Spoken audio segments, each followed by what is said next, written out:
Hey guys, tonight we delve into one of the most devastating and persistent conflicts in the history of Westeros, the Blackfyre Rebellions. 5 bloody wars that spanned nearly 6 decades, tearing the 7 kingdoms apart from within. This is the story of a bastard's dream that became a generational nightmare, of a single sword that would claim more royal blood than any weapon in history. So before you settle in, take a moment to like the video and subscribe, but only if you genuinely enjoy the deep histories I uncover here. Let me know in the comments where you're tuning in from and what time it is for you. It's always fascinating to see who's joining us from around the world as we explore these forgotten tales together. Now, dim the lights, maybe turn on a fan for that soft background hum, get comfortable under your blanket, and let's journey back to an age when dragons danced and kingdoms burned. The year is 196 after conquest. On a field that would forever be known as the Red Grass Field, 2 armies stand ready to decide the fate of the Iron Throne. The morning mist clings to the ground like the breath of ghosts, and through that ethereal veil, banners flutter in the dawn breeze. Red dragons and black dragons, brothers in blood but enemies in ambition. Daemon Blackfyre, the Black Dragon, stands tall in his midnight armor, the ancient Valyrian steel sword Blackfyre gleaming in his hands, the very sword that Aegon the Conqueror once wielded, now carried by a bastard who dares to call himself king. Across the field, Prince Baelor Breakspear leads the forces loyal to his father, King Daemon II, the crown heavy with responsibility and grief. But here's what the histories don't tell you. What the maesters whispered about in hushed tones centuries later. This wasn't just about one bastard's ambition. This was the culmination of something far more sinister. A conspiracy that had roots stretching back generations and branches that would strangle the realm for decades to come. Because when that first arrow flew at Red Grass Field, when Daemon Blackfyre fell with Bloodraven's shaft piercing his throat, the war didn't end. It merely changed form. The Black Dragon would rise again and again and again. 4 more times the realm would bleed for this cause, and each time the cost would grow higher. What drove men to follow a bastard's banner for 6 decades?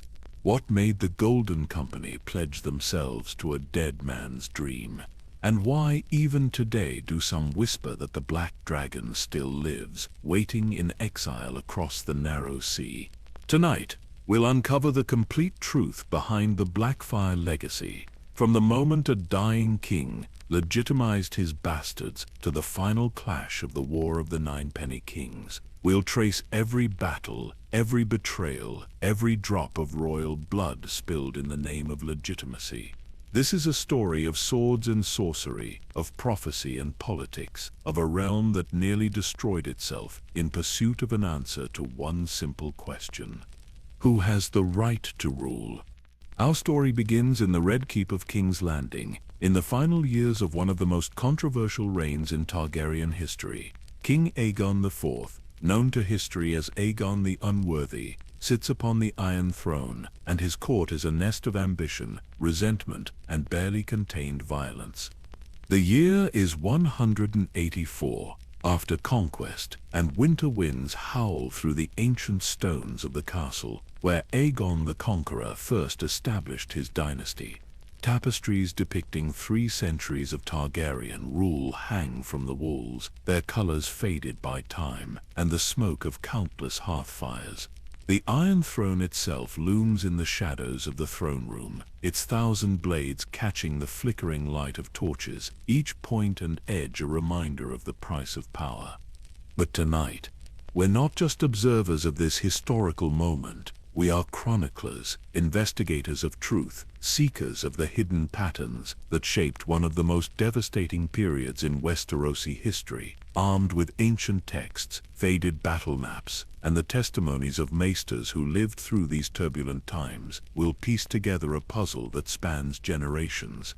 King Aegon IV lies dying in his chambers above us, his body racked by years of excess and indulgence. But his mind, that sharp, cruel intellect that earned him his epithet, remains focused on one final act of spite that will echo through history. In these last days of his reign, he has acknowledged no fewer than 16 bastard children, legitimizing them all with a simple declaration that will tear his kingdom apart. Among these great bastards, as they would come to be known, stands one who towers above all others in both stature and ambition. Daemon Waters, soon to be Daemon Blackfyre, the king's bastard by Daemon the Defiant. At 24 years old, he possesses everything a king should have except one thing: legitimate birth. He is tall and powerful, with the silver-gold hair of the dragon kings and violet eyes that burn with inner fire. His skill with sword and lance is legendary even at his young age, and men look upon him with the kind of awe once reserved for Aegon the Conqueror himself. But it's not just Daemon's martial prowess that sets him apart. There's something else. Something that makes hardened lords and common soldiers alike willing to follow him into certain death. Perhaps it's the way he carries himself, with the natural authority of born kings. Perhaps it's the ancient prophecies that seem to swirl around him like smoke. Or perhaps it's simply that in an age of weak kings and bitter politics, he represents something pure, something powerful, something that reminds men of what dragons once were. Standing beside our young prince is his half-brother Aegon Rivers, called Bittersteel, master of horse, and already one of the finest military minds of his generation. Where Daemon is fire and charisma, Aegon is ice and calculation. His hatred for their other half-brother Brynden Rivers, known as Bloodraven, burns cold and deep. These three bastards, born of the same father but different mothers, will shape the next century of Westerosi history through their rivalry. The court buzzes with whispers and speculation. In shadowed alcoves and hidden chambers, lords and ladies speak in hushed tones about the succession. Crown Prince Daemon, Aegon's heir, is a good man, perhaps too good for the harsh realities of kingship. He's scholarly where his father was crude, diplomatic where his father was brutal, but many question whether he has the strength to hold the realm together in the troubled times ahead. And then there are the deeper currents, the undercurrents of prophecy and ancient magic that flow beneath the surface of political maneuvering. Masters speak in whispers of dragon dreams and prophetic visions. The small folk tell stories of omens, of comets in the sky, and three-eyed ravens that watch from the shadows. There are those who claim that Daemon is more than just a bastard prince, that he is the fulfillment of ancient prophecies, the prince that was promised who would lead the realm into a new golden age. But prophecy is a double-edged sword, as the Targaryens have learned to their cost. For every vision of glory, there is another of doom, and the line between the two is often thinner than a razor's edge. As we stand in these halls where dragons once walked, surrounded by the accumulated weight of 3 centuries of power and pride, we can feel the tension building like a storm on the horizon. The pieces are already in motion, the players taking their positions on the board. Soon, very soon, the Game of Thrones will claim its most terrible prize, and the realm will learn the true cost of legitimacy. But for now, in these final moments before the storm breaks, there is only the quiet rustling of parchment as scribes record the day's events, the soft whisper of silk gowns on stone floors, and the ever-present weight of destiny pressing down upon us all like the shadow of great wings. The stage is set, the players are ready, and somewhere in the distance we can almost hear the echo of future battles, the clash of steel on steel, and the dying screams of dragons. The night King Aegon IV died, the entire course of Westerosi history changed with his final whispered words. As fever ravaged his bloated body and death rattled in his throat, the unworthy king summoned his last reserves of strength for one final act of spite that would echo through the ages. With maesters and lords gathered around his deathbed, witnessing what they assumed would be routine final proclamations, Aegon spoke the words that would tear his kingdom apart. "I legitimize all my natural children," he wheezed, each word a dagger thrust into the future stability of his realm. "Let them bear the name Targaryen and all rights thereof." The silence that followed those words was deafening. 16 bastard children, ranging from infants to adults, suddenly found their entire world transformed. No longer would they bear the stigma of illegitimate birth. No longer would they stand apart from the line of succession. In a single breath, Aegon had created 16 potential claimants to the Iron Throne, each with royal blood and now legal recognition of their heritage. Among these newly legitimized children stood one who towered above all others, literally and figuratively. Daemon Waters, born to Princess Dodana the Defiant, became Daemon Blackfyre on that fateful night. At 24 years old, he possessed everything the realm expected from a Targaryen king. Standing nearly 7 feet tall with the classic silver-gold hair and violet eyes of the Dragon Lords, Daemon commanded attention simply by entering a room. His skill with sword and lance had already become legendary throughout the Seven Kingdoms, and now that skill carried the weight of legitimate royal blood. But the legitimization itself was only half of Aegon's final gift to his favored bastard. Years earlier, the king had already presented Daemon with something far more valuable than any title or decree. He had given him Blackfyre, the Valyrian steel sword of Aegon the Conqueror himself. For 300 years, this blade had passed from king to king, the ultimate symbol of Targaryen power and authority. When Aegon placed it in Daemon's hands instead of reserving it for his true-born heir, he had essentially declared who he believed should rule after him. The weapon seemed to sing in Daemon's grasp, its dark steel rippling with patterns that caught and held the light like captured dragonfire. Those who watched him train spoke of an almost supernatural grace, as if the ancient blade was teaching him secrets that had been locked away since the doom of Valyria.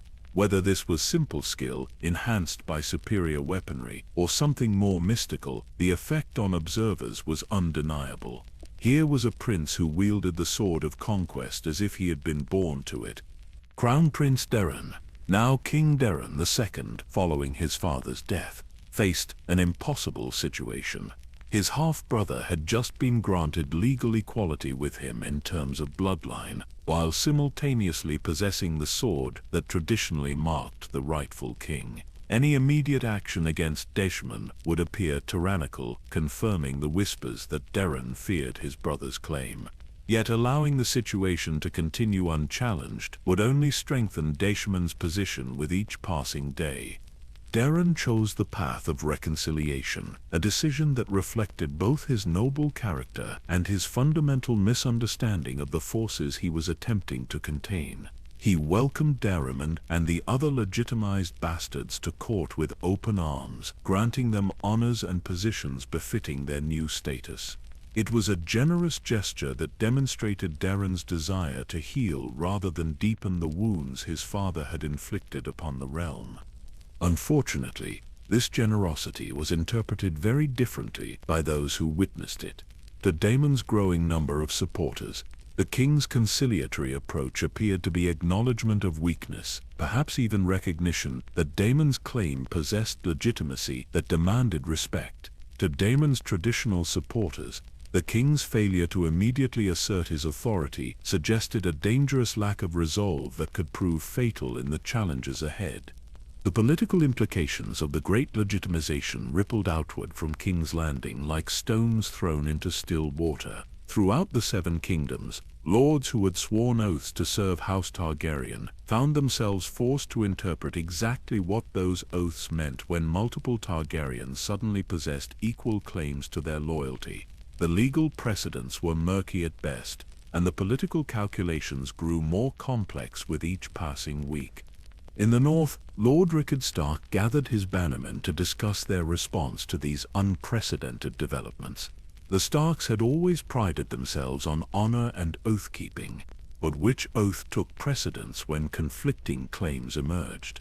Their loyalty to the Iron Throne was absolute, but identifying who rightfully sat that throne had suddenly become far more complicated than anyone had anticipated. The Lannisters of Casterly Rock approached the situation with their characteristic pragmatism, carefully weighing the potential advantages and disadvantages of supporting either claimant. Lord Daemon Lannister recognized that backing the eventual winner could bring enormous rewards, while choosing poorly might result in catastrophic losses. The Western Lords began preparing for multiple contingencies, ensuring they could pivot quickly when the situation clarified.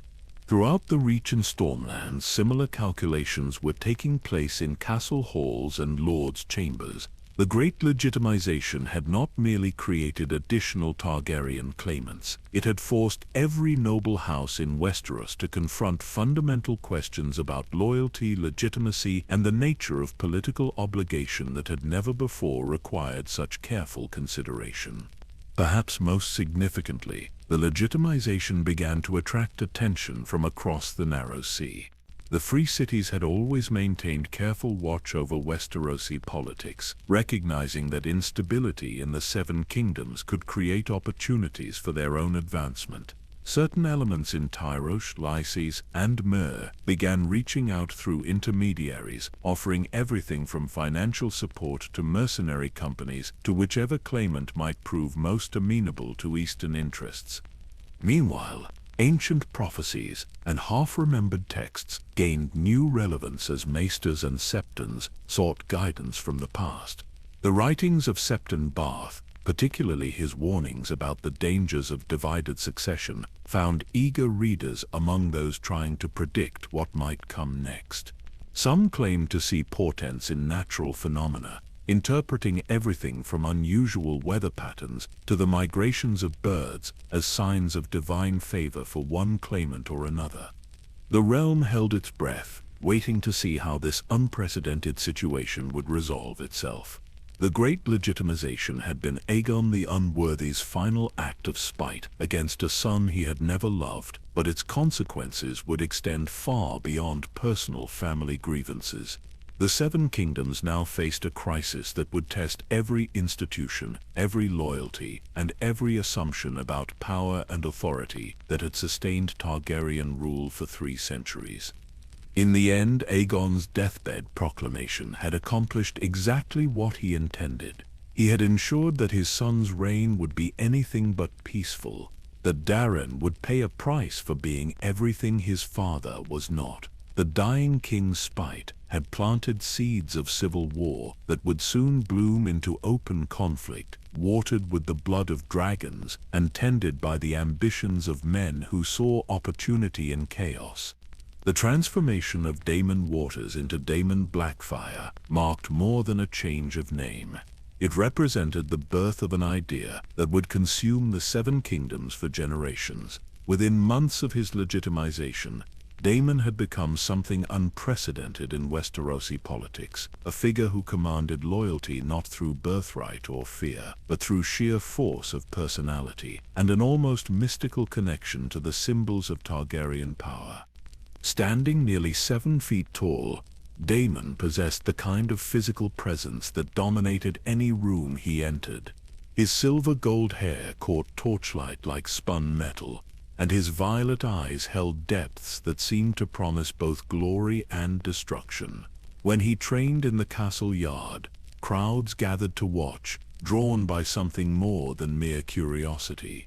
There was an otherworldly quality to his swordplay, as if the Valyrian steel Blackfyre was teaching him secrets that had been locked away since the doom of Valyria.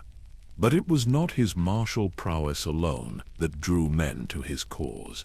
Daemon possessed an intuitive understanding of what the realm yearned for after decades under Aegon the Unworthy's corrupt and indulgent rule, followed by Daeron's well-meaning but often ineffective attempts at reform. Many lords and common folk alike craved strong leadership.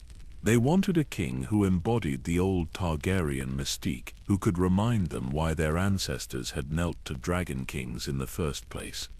The political landscape of Westeros had grown increasingly fractured during Daeron's early reign. His marriage to Princess Myraya of Dorne, while diplomatically brilliant, had created deep resentment among those who still remembered the bloody wars of conquest that had finally brought the Dornish into the realm. Many saw Daemon's Dornish policies as capitulation to a proud and undefeated enemy, a betrayal of the sacrifices their fathers and grandfathers had made in the name of Targaryen expansion. Daemon never openly criticized his half-brother's policies, but he didn't need to. His very presence served as a living reminder of a different path the realm could take. When he appeared at court functions, resplendent in black and red, with Blackfyre at his side, he embodied everything that many felt was missing from Daemon's kingship. Here was a prince who looked like the dragon kings of old, who carried their sword, who seemed to channel their strength. The gathering storm found its focal point in the friendship between Daemon and Aegon Rivers. Their relationship transcended the typical bonds between half-brothers, becoming instead a partnership that would reshape the political map of Westeros. Where Daemon was inspiration and charisma, Aegon was calculation and military genius. Together they began to envision not just a change in leadership, but a fundamental transformation of how the Seven Kingdoms were governed. Aegon, who would earn the name Bittersteel through years of conflict, possessed one of the finest strategic minds of his generation. He studied the great battles of Westerosi history, analyzing the tactics that had won and lost kingdoms. More importantly, he understood the deeper currents of loyalty and ambition that drove men to follow one banner over another. Under his guidance, Daemon's natural charisma began to focus into something more dangerous, a political movement that could challenge the very foundations of Daemon's rule. The first signs of organized opposition appeared in the form of seemingly innocent gatherings. Lords who had business at King's Landing began to extend their stays, finding reasons to linger at court. Conversations that should have taken place in the throne room instead occurred in Daemon's chambers or during his training sessions. These men spoke carefully, their words layered with meaning and implication rather than direct challenge, but their intent was becoming increasingly clear. Among these early supporters, certain names would echo through history. Quentyn Ball, called Fireball for his red hair and fierce temperament, became one of Daemon's most devoted followers. His martial reputation rivaled even Daemon's own, and his loyalty to the Blackfyre cause would prove unshakable. Sir Aegon Rivers, called Bittersteel's brother, but actually another of Aegon IV's bastards, brought with him connections throughout the Riverlands. Lord Ambrose Butterwell opened his coffers to support what he saw as a restoration of proper Targaryen rule. But perhaps most significantly, the movement began to attract support from an unexpected source. The common people of King's Landing, who had suffered through decades of misrule and corruption, found in Daemon a figure they could admire without reservation. Unlike the distant and scholarly Daeron, Daemon walked among them, visited their taverns, knew their names. When he passed through the streets of the capital, crowds gathered not out of obligation, but out of genuine affection. This popular support provided the Blackfyre cause with something invaluable, legitimacy that extended beyond the halls of power into the hearts of ordinary people.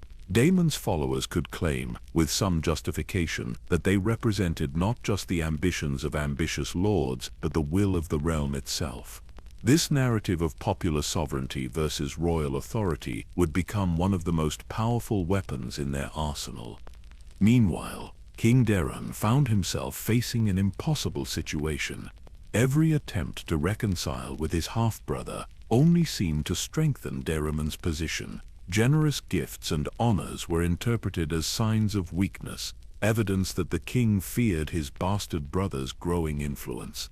More aggressive measures risked turning Daemon into a martyr, while inaction allowed the Shadow Court to grow stronger with each passing day. The king's supporters were not without their own formidable champions. Prince Badlaw, called Breakspear, represented everything admirable about the new generation of Targaryen leadership. Brave, honorable, and gifted with both sword and mind, he stood as living proof that Darien's line could produce worthy heirs. His Dornish heritage, rather than weakening him, had given him insights into both warfare and diplomacy that made him a formidable opponent. Even more dangerous to the Blackfyre cause was Brynden Rivers, the albino bastard whose loyalty to Daemon never wavered, despite his own legitimization. Where Daemon commanded through inspiration and Aegon through strategy, Brynden operated through information and influence. His network of spies and informants, already legendary throughout the Seven Kingdoms, began to focus their attention on the growing conspiracy centered around his half-brother. The tension reached a critical point during the Great Tournament held to celebrate the 10th anniversary of Daemon's reign. What should have been a celebration of royal authority instead became a showcase for the divisions tearing the realm apart.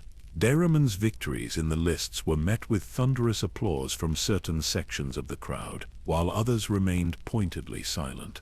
The king's supporters cheered for different champions, and the tournament grounds became an informal battleground where loyalties were tested and allegiances displayed. That night, as the great lords feasted in the Red Keep, the conversations carried undertones of steel beneath their courtly polish. Men who had served together, fought together, bled together, now found themselves on opposite sides of an increasingly bitter divide. The realm was not yet at war, but the peace that remained was fragile as morning frost, ready to shatter at the first harsh word or sudden movement.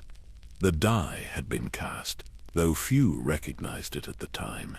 The seed of rebellion, planted by a dying king's final spite and nurtured by ambition, circumstance, and genuine grievance, had taken root and begun to grow.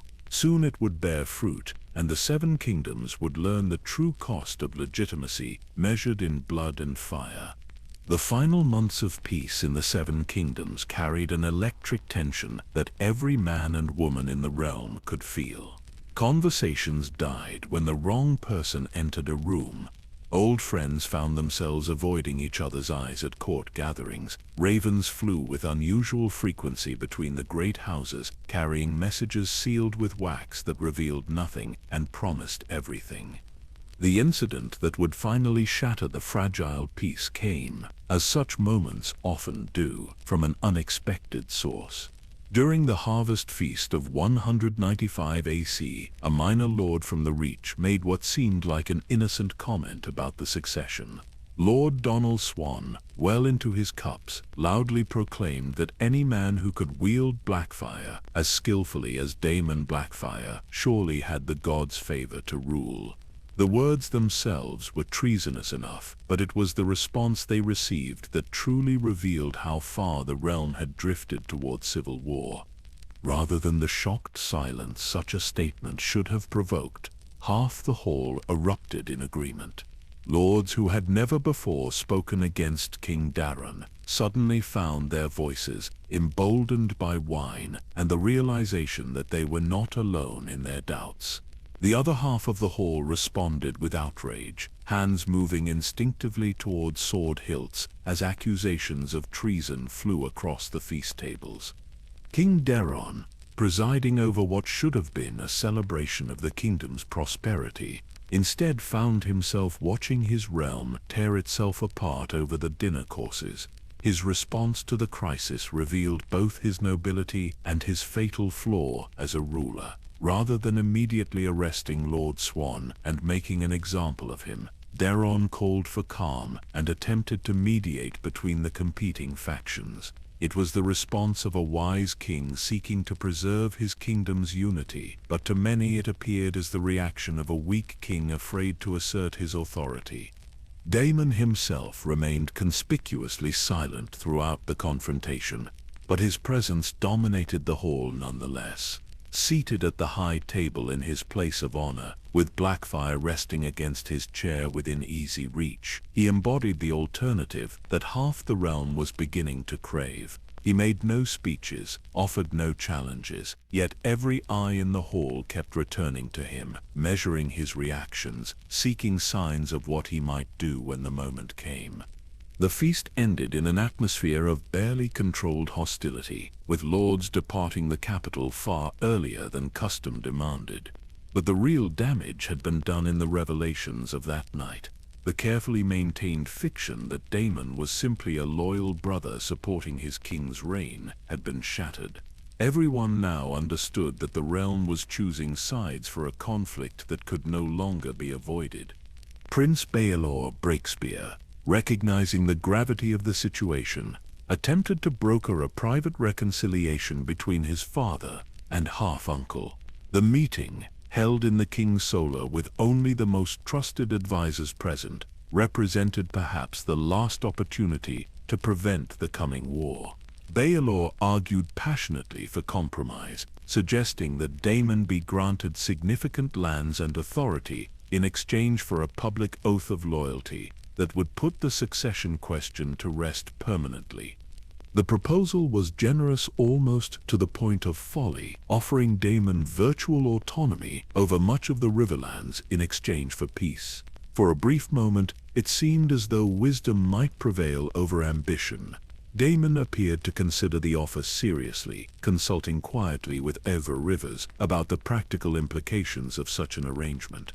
But Bittersteel's response revealed the true nature of what had developed around Daemon's claim. This was no longer simply about one man's ambition or even about practical governance. It had become a movement, a cause that transcended its original leader and took on a life of its own. Aegon's words, spoken quietly but with absolute conviction, would be remembered by those present for the rest of their lives. "A man does not compromise away his destiny," he said. "The sword chose its bearer. The gods have made their will known. We do not negotiate with fate." The mystical language was not accidental. The Blackfyre cause had begun to take on aspects of religious fervor, with Daemon's supporters increasingly viewing their movement as divinely ordained. The ancient Targaryen connection to dragons and fire had always carried spiritual overtones, and Daemon's possession of the ancestral sword seemed to many like a sign that the gods themselves favored his claim. Daemon's supporters, meanwhile, found themselves in the uncomfortable position of defending legitimacy against what appeared to be divine favor.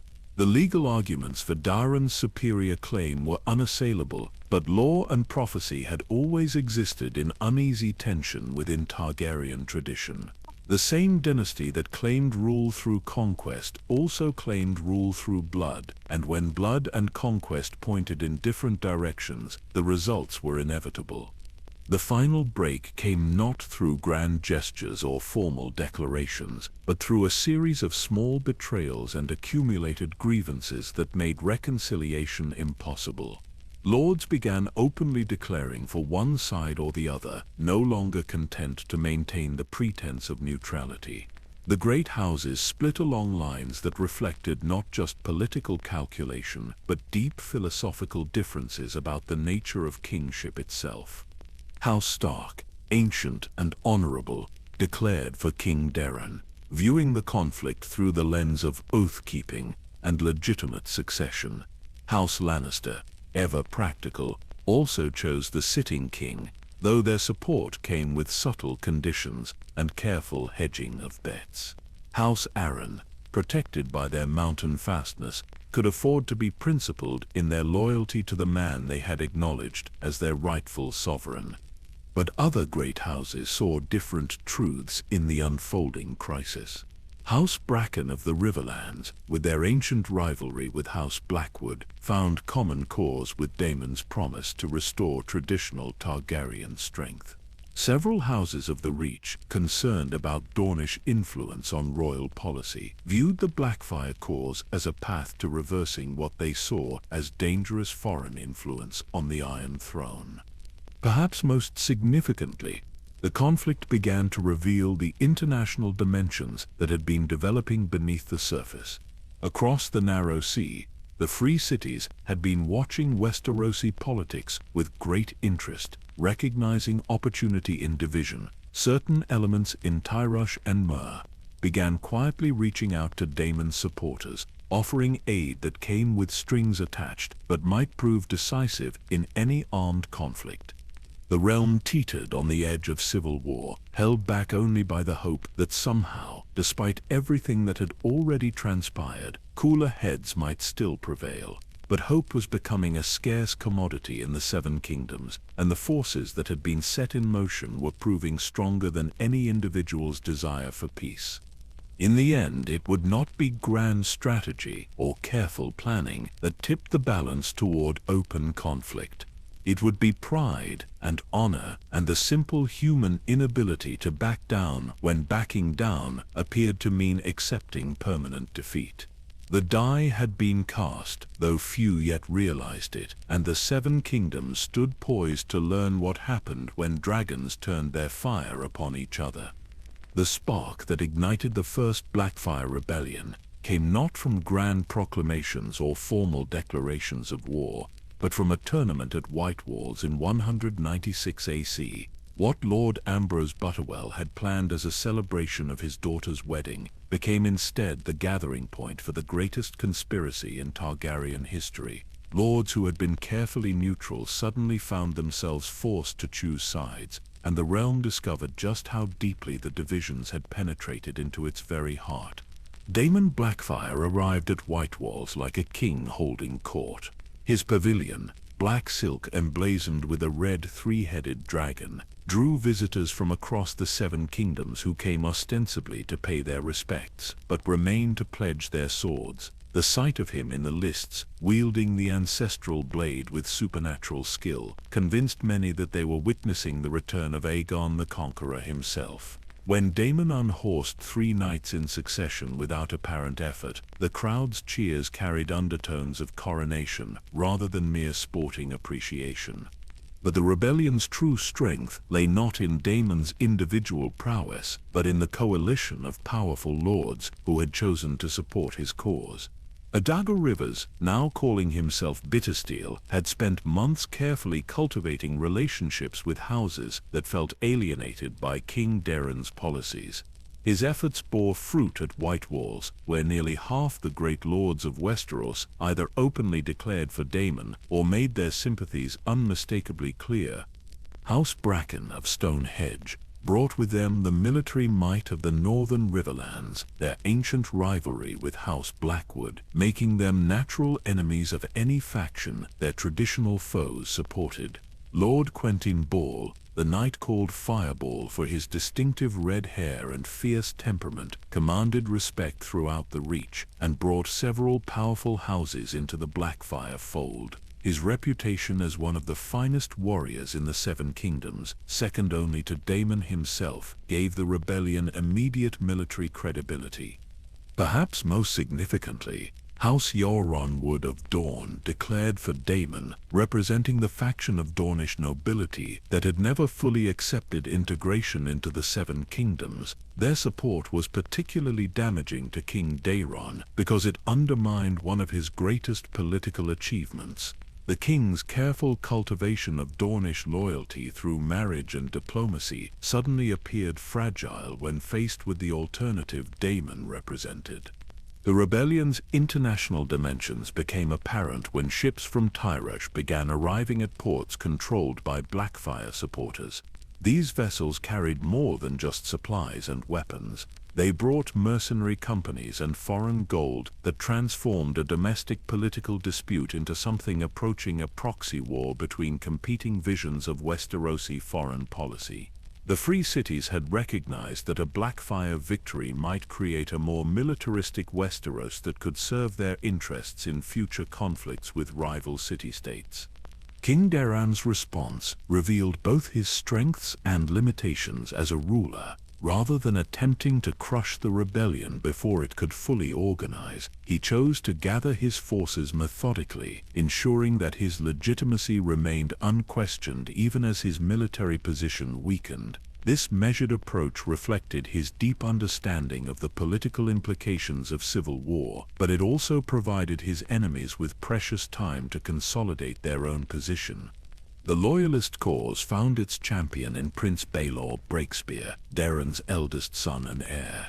Everything about Baelor seemed designed to counter the Blackfyre appeal to traditional Targaryen imagery. Tall and powerful like his half-uncle, skilled with both sword and lance, Baelor possessed the martial virtues that many felt were missing from his father's reign. More importantly, his Dornish heritage, rather than weakening his claim, had given him insights into warfare and leadership that made him a formidable opponent. Brynden Rivers, the bastard called Bloodraven, emerged as perhaps the most crucial figure in the Loyalist response. His network of spies and informants, built over years of careful cultivation, provided King Daeron with intelligence that proved invaluable in the coming conflict. More immediately threatening to the Blackfyre cause was Bloodraven's reputation as perhaps the finest archer in the known world, a skill that would prove decisive in ways none could yet imagine. The great houses that remained loyal to Daeron did so for reasons as complex and varied as those that drove others to rebellion. House Stark of Winterfell declared for the king out of simple honor, viewing their oaths as sacred, regardless of the political calculations that might favor one claimant over another. Lord Eddard Stark's grandfather understood that the North's strength lay in its reputation for reliability, and breaking faith with the established order would undermine that foundation. House Lannister's support came with characteristic conditions and careful hedging, but their gold and the military might of the Westerlands proved crucial to the Loyalist cause. The Lannisters calculated that supporting the established king offered better long-term prospects than backing a revolutionary claimant, regardless of that claimant's personal qualities or symbolic advantages. House Arryn of the Eyrie, protected by their mountain stronghold and ancient traditions of honor, declared for Daeron with the understanding that their support would be primarily defensive. The Vale Lords would protect their own territories and contribute to the overall Loyalist cause, but they had no intention of marching their armies into the killing fields of the Riverlands where the rebellion's strength was concentrated. As both sides gathered their forces, the true scope of the coming conflict began to emerge. This would not be a simple succession dispute, resolved through single combat or political negotiation.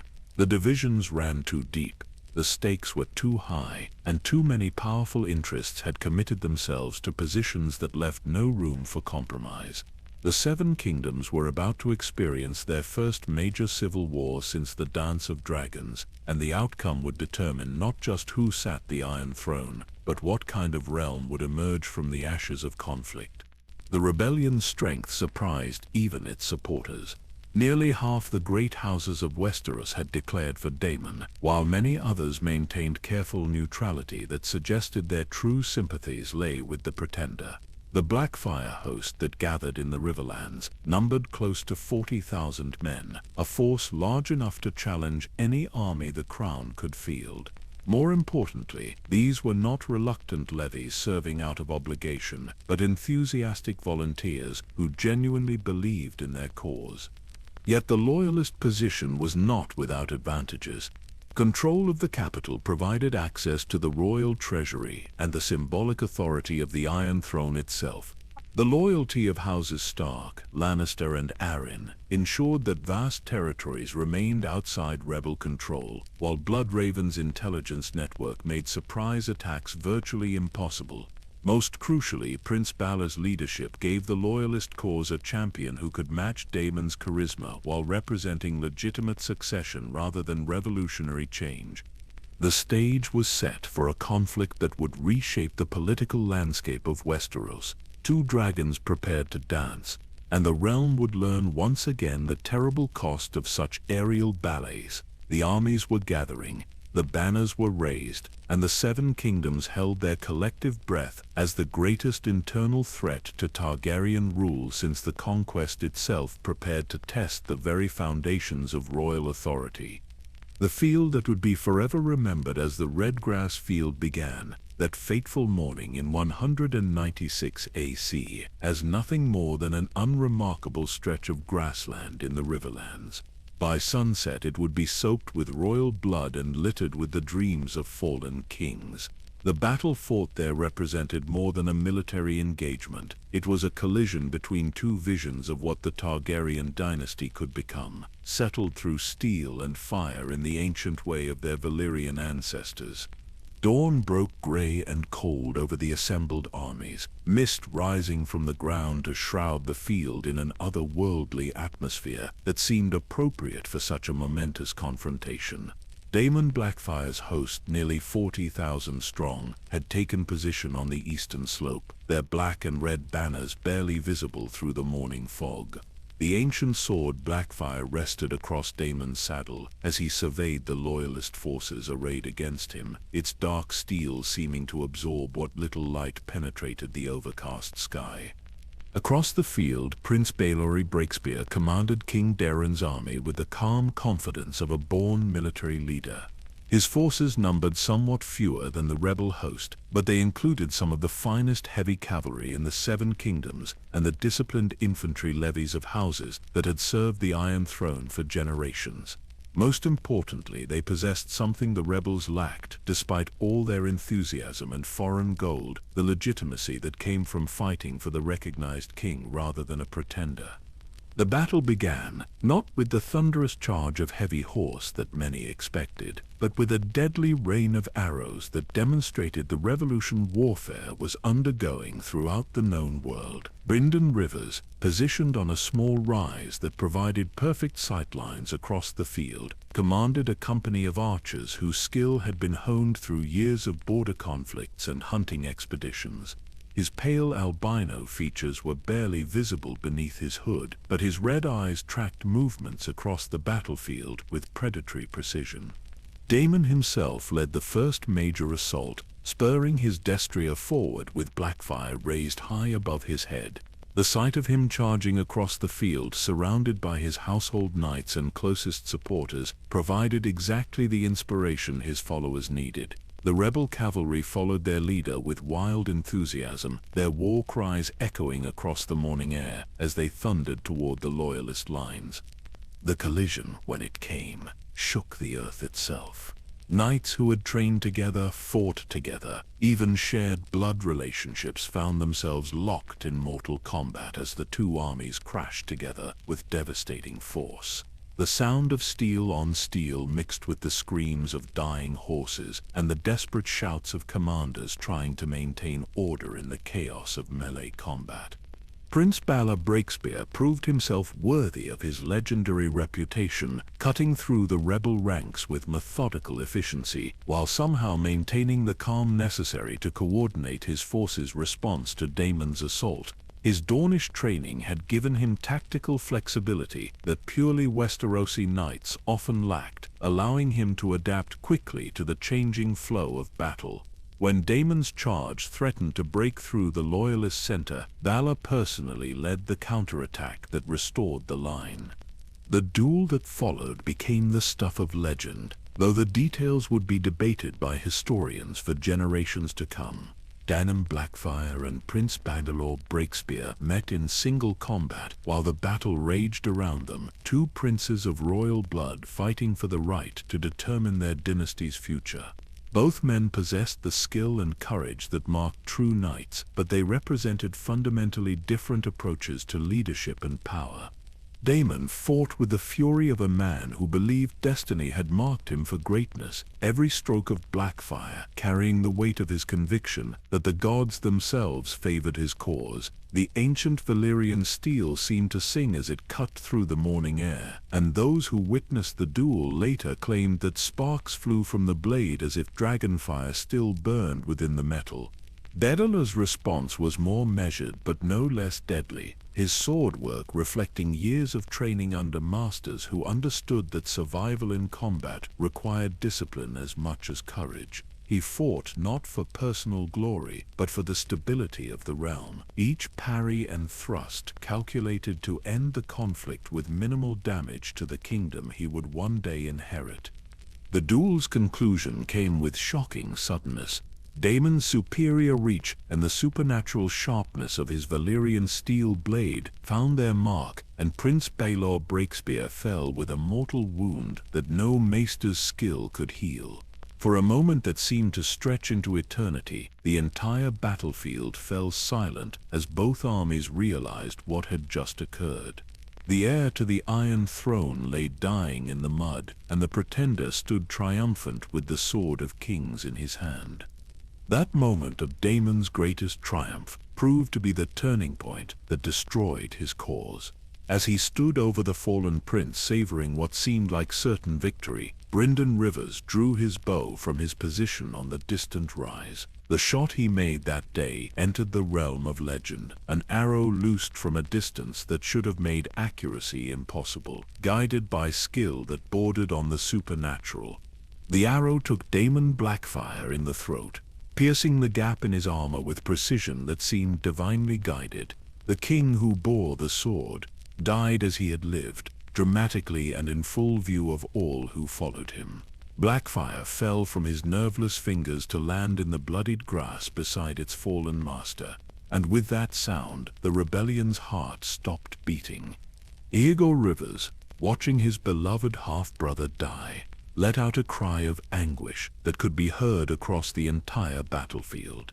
Bittersteel's grief transformed instantly into rage, and he began fighting his way toward Daemon's body with desperate fury. Around him, the rebel army began to collapse as word of their leader's death spread through the ranks.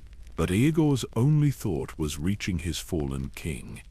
The retreat that followed was more rout than organized withdrawal. Deprived of their charismatic leader and faced with the reality that their cause had died with him, the Blackfyre host began to disintegrate. Some units maintained discipline long enough to cover the escape of their fellows, but many simply threw down their weapons and fled for their lives.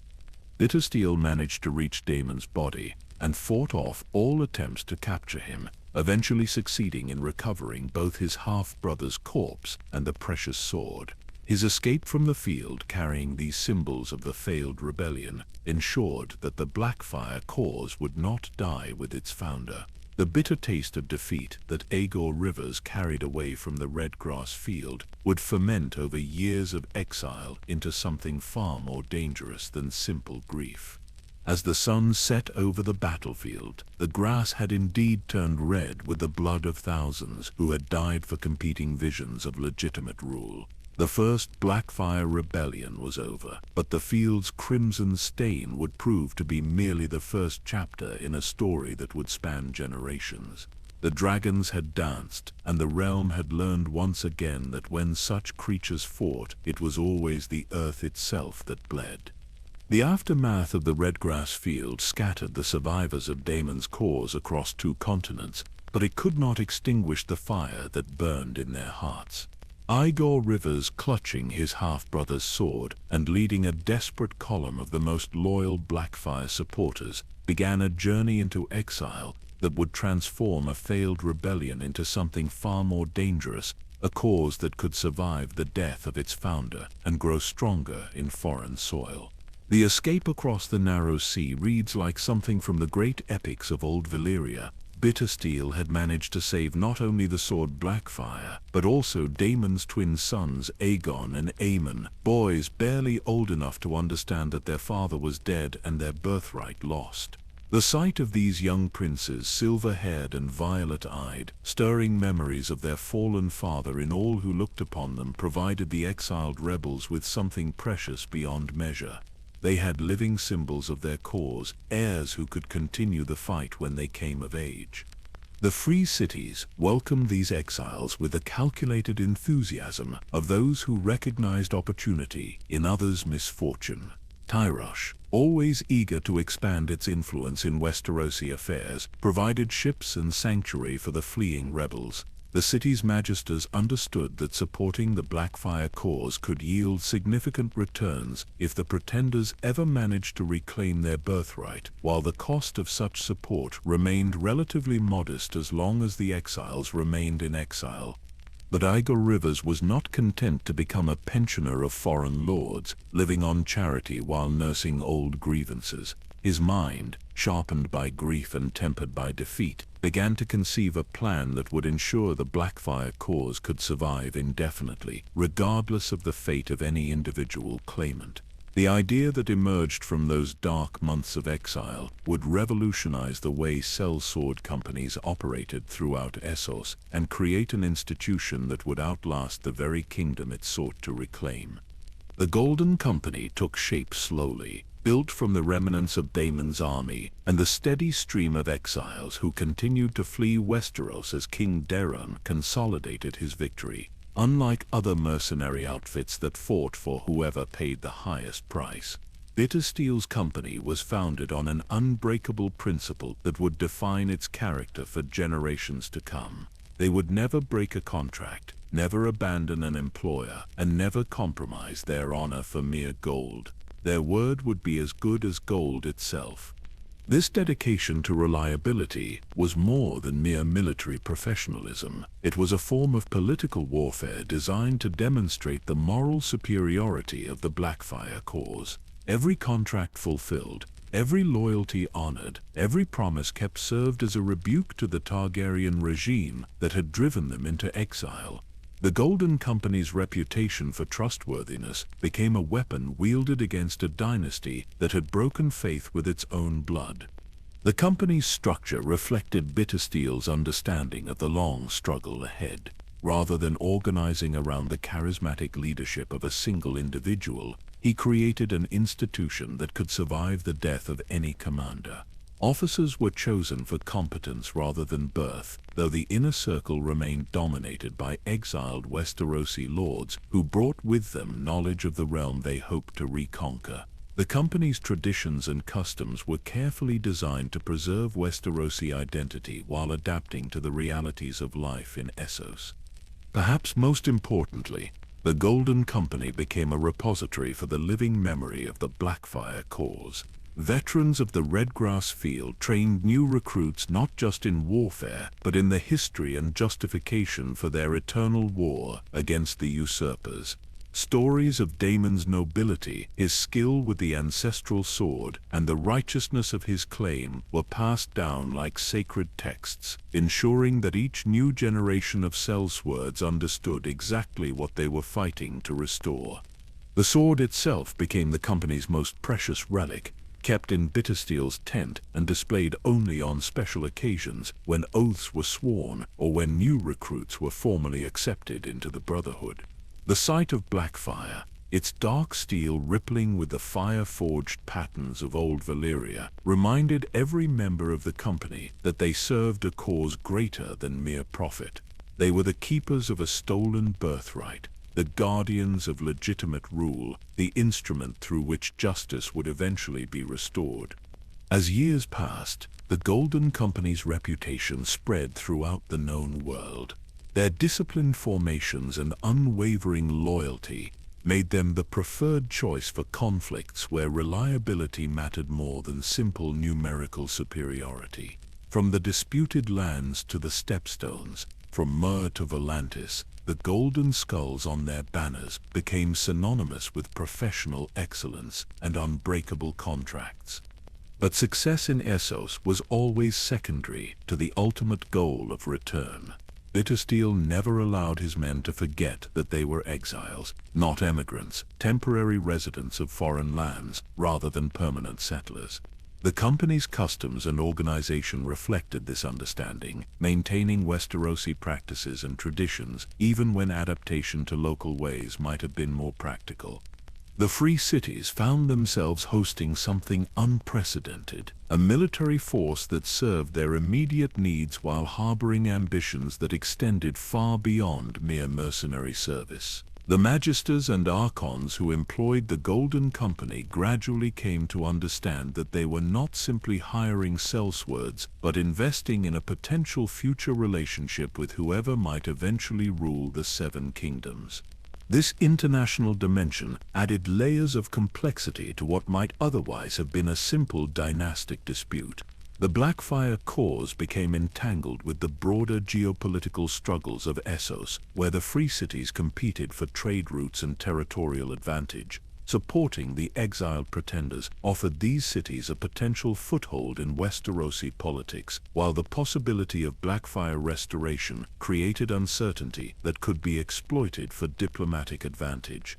Daemon's surviving sons grew to manhood within this unique environment, raised simultaneously as princes in exile and professional soldiers. Their education encompassed not only the martial skills expected of Targaryen royalty, but also the political and military realities of mercenary warfare. They learned to command men who followed them not out of feudal obligation, but from genuine belief in their cause, a lesson that would prove invaluable in the struggles to come. The transformation of the Blackfyre Rebellion from a failed coup into an enduring institution represented perhaps Bittersteel's greatest achievement. By creating the Golden Company, he had ensured that the cause he served could outlast any individual leader, any single defeat, any temporary setback. The company became a kingdom in exile, complete with its own laws, traditions, and unshakable sense of purpose. As the first decade of exile drew to a close, the Golden Company had established itself as one of the premier military forces in the known world. Their reputation for competence and reliability had brought them wealth and influence, but more importantly, it had preserved the Blackfyre cause through its darkest hour. The sword might be in exile, but it had not been broken, and those who bore it had proven that some causes are too powerful to die with their founders. 15 years had passed since the Redgrass field turned crimson with royal blood, but the wounds from that battle had never truly healed. The realm had grown prosperous under King Darren's wise rule, yet beneath the surface of peace and plenty, the old grievances festered like poison in an untreated wound. The second attempt to restore the Black Dragon to the Iron Throne would prove that some causes refuse to die, growing stronger in defeat and more dangerous through patience. The rebellion that erupted in 211 AC bore little resemblance to its predecessor, where Daemon Blackfyre had gathered his supporters openly at White Walls. His son Daemon the Younger worked through shadows and whispers, building a conspiracy so carefully concealed that even Bloodraven's legendary spy network failed to detect its full scope until almost too late. The new pretender had learned from his father's mistakes, understanding that dramatic gestures and open challenges might inspire followers, but also provided enemies with clear targets. Lord Gorman Peake emerged as the rebellion's unlikely architect, a man whose hatred for the Targaryen dynasty had been forged in the fires of personal loss and political marginalization. His family had suffered grievously for their support of the First Rebellion, losing lands, titles, and influence in the aftermath of Daemon's defeat. That suffering had transformed Peake from a mere supporter into something far more dangerous, a true believer whose dedication to the cause transcended any personal considerations of safety or profit. The conspiracy's web extended far beyond the obvious suspects, reaching into corners of the realm that had previously seemed beyond question in their loyalty to the crown. Lord Ambrose Butterwell, whose family had hosted the tournament where the First Rebellion began, found himself once again at the center of Blackfyre plotting, though this time his participation came more from weakness than conviction. Financial pressures and family obligations had made him vulnerable to Peake's careful manipulation, demonstrating how rebellion could spread through compromise as effectively as through enthusiasm. Perhaps most significantly, the Second Rebellion revealed the international dimensions that had developed around the Blackfyre cause since the First War's end. The Golden Company had spent 15 years building relationships throughout Essos, creating a network of financial and political support that could sustain military operations far beyond what any domestic rebellion could manage alone. Bittersteel's patient work in exile was about to bear bitter fruit as the company prepared to return home under the banner of Daemon's son. The rebellion's timeline reflected careful planning and coordination across vast distances, while conspirators in Westeros gathered supporters and prepared staging areas. The Golden Company assembled ships and supplies in Tyrosh, readying for an invasion that would coordinate land-based uprisings with external military pressure. The two-pronged approach represented a significant evolution in rebel strategy, learning from the First Rebellion's failure to secure foreign support before launching domestic operations. King Aerys IV, who had inherited the throne following his brother Daemon's death, proved ill-equipped to handle the crisis that erupted on his watch. Unlike his predecessor, Aerys possessed neither the political skill to prevent the rebellion nor the military acumen to crush it quickly once it began. His reliance on his hand, Brynden Rivers, created a dangerous concentration of power that rebels could exploit by targeting a single individual rather than an entire royal administration. Bloodraven's response to the emerging conspiracy demonstrated both his capabilities and his limitations as the realm's primary defender against internal threats. His network of spies and informants provided excellent intelligence about individual conspirators, but the rebellion's cellular structure made it difficult to grasp the full scope of the threat until events were already in motion. The careful compartmentalization that Peake had insisted upon meant that capturing individual conspirators rarely led to the exposure of others.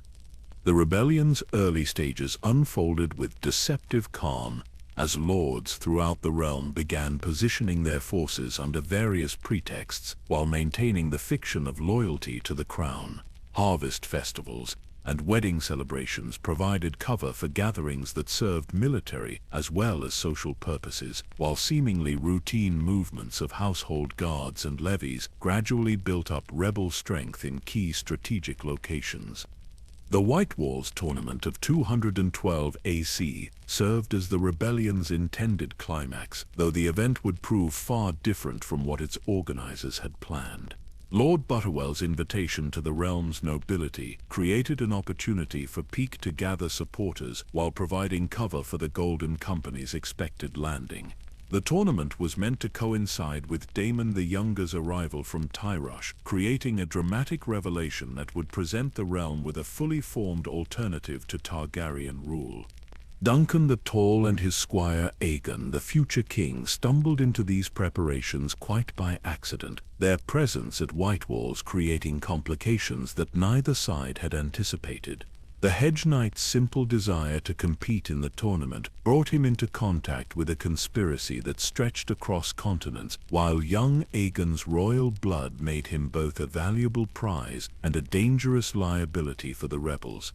The discovery of dragon eggs at White Walls added another layer of complexity to an already intricate plot. These artifacts, remnants of House Targaryen's lost draconic power, represented far more than mere treasure or symbols. Their presence suggested that the rebellion's organizers harbored ambitions that extended beyond simple regime change to include the restoration of dragons themselves, a goal that would transform not just Westeros but the entire known world. The rebellion's collapse came with stunning suddenness, as Bloodraven's intervention transformed what should have been a triumphant gathering into a desperate scramble for survival. The Hand's arrival at White Walls with a royal army demonstrated that the conspiracy had been penetrated far more thoroughly than its leaders realized, while the swift arrest of key figures prevented the coordination necessary for the Golden Company's landing to succeed. Daemon the Younger's capture represented a devastating blow to the Blackfyre cause, removing not just a claimant but a symbol around which future rebellions might rally. His imprisonment in the Red Keep's dungeons sent a clear message to potential supporters that this generation of Targaryens would show no mercy to those who challenged their authority, a significant departure from Daemon II's more conciliatory approach to defeated enemies. The Golden Company's frustrated arrival off the coast of Westeros found no welcoming ports or supporting uprisings, forcing Bittersteel to confront the reality that careful planning could not overcome superior intelligence and decisive action. The company's withdrawal to Tyrosh represented not just a tactical defeat but a strategic setback that would require years to overcome, as their reputation for invincibility suffered its first significant damage. The Second Rebellion's failure demonstrated that the Blackfyre cause faced challenges beyond simple military opposition. The realm had grown more stable and prosperous during the years of peace, reducing the grievances that had fueled the first uprising, while strengthening the crown's resources for dealing with internal threats. Moreover, Bloodraven's intelligence apparatus had evolved to meet the specific challenges posed by exiled pretenders and their foreign supporters. Yet the rebellion's collapse did not mark the end of Blackfyre ambitions, merely another chapter in a multi-generational struggle that had already proven its ability to survive individual defeats. The cause that had begun with Daemon's legitimization continued to evolve, adapting to new circumstances while maintaining its core appeal to those who felt marginalized by Targaryen rule. The third rising of the Black Dragon came not from careful planning or accumulated grievances, but from desperation born of a changing world that seemed to be leaving the Blackfyre cause behind. By 219 AC, nearly a quarter century had passed since the Redgrass Field, and the generation that remembered Daemon's charisma and the righteousness of his claim was giving way to younger men who knew the pretenders only as legends from their grandfathers' tales. Aegon Blackfyre, who had inherited his family's claim after his brother Daemon the Younger's capture and execution, faced challenges that his father and brother had never encountered. The realm had grown more stable under successive Targaryen kings, while the Blackfyre cause had begun to take on the musty odor of ancient history. Foreign supporters who had once seen opportunity in Westerosi civil war now questioned whether backing exiled pretenders represented a wise investment of their resources. The Golden Company itself reflected these changing circumstances, though Bittersteel's iron will had prevented the organization from abandoning its founding purpose. Many of the original exiles from the First Rebellion had died of age or warfare, their places taken by their sons and grandsons who had never seen the Seven Kingdoms, but carried inherited grudges against Targaryen rule. These second and third generation exiles possessed theoretical knowledge of their homeland, but lacked the emotional connection that had sustained their predecessors through decades of foreign service. King Aerys' death and the succession of his brother Maekar created both opportunity and complications for the Blackfyre cause. The new king's military background and decisive personality represented a significant change from his predecessor's more passive approach to governance, while the circumstances of his accession left certain questions about legitimacy that clever propagandists might exploit. Yet Maekar's proven competence as both warrior and administrator made him a far more formidable opponent than the conspirators of previous rebellions had faced. The rebellion's catalyst came from an unexpected source when a trade dispute between Tyrosh and King's Landing created diplomatic tensions that Blackfyre supporters hoped to exploit. The Free Cities magisters, facing economic pressure from royal trade policies, proved receptive to arguments that supporting a more pliable pretender might serve their commercial interests better than maintaining relationships with an increasingly assertive Targaryen regime. Aegon's preparation for the Third Rebellion revealed both the evolution of Blackfyre's strategy and its fundamental limitations. Unlike his predecessors, he possessed no significant domestic support network, forcing him to rely almost entirely on foreign resources and the Golden Company's military prowess. This dependence on external assistance made the rebellion vulnerable to diplomatic pressure while reducing its appeal to Westerosi lords, who might otherwise have been sympathetic to the cause. The invasion force that finally sailed from Tyrosh in 219 AC represented the largest military effort the Blackfyre cause had ever mounted, with nearly 12,000 seasoned warriors aboard ships provided by sympathetic Free Cities.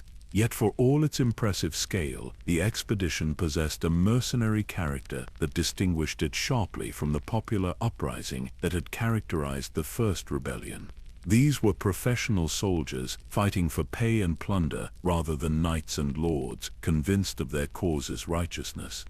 King Makar's response demonstrated the advantages that accrued to defenders who enjoyed popular support and institutional legitimacy. Rather than waiting for the invasion to establish beachheads and gather domestic allies, the royal forces moved immediately to contest the landing, denying the Golden Company time to establish fortified positions or coordinate with potential supporters within the realm. The battles that followed revealed how much warfare had evolved since the Redgrass Field. Both sides employed tactics and technologies that emphasized discipline and coordination over individual heroics, while the absence of significant defections from royal forces highlighted how thoroughly the realm had been pacified during the intervening years of peace. The romantic vision of knights changing sides based on personal loyalty or political conviction had given way to more pragmatic calculations about survival and advancement.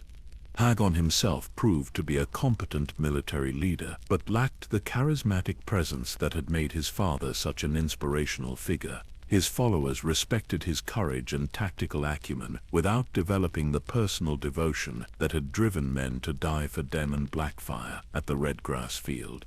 This leadership deficit became increasingly apparent as the campaign progressed and early successes gave way to grinding attrition against superior royal forces.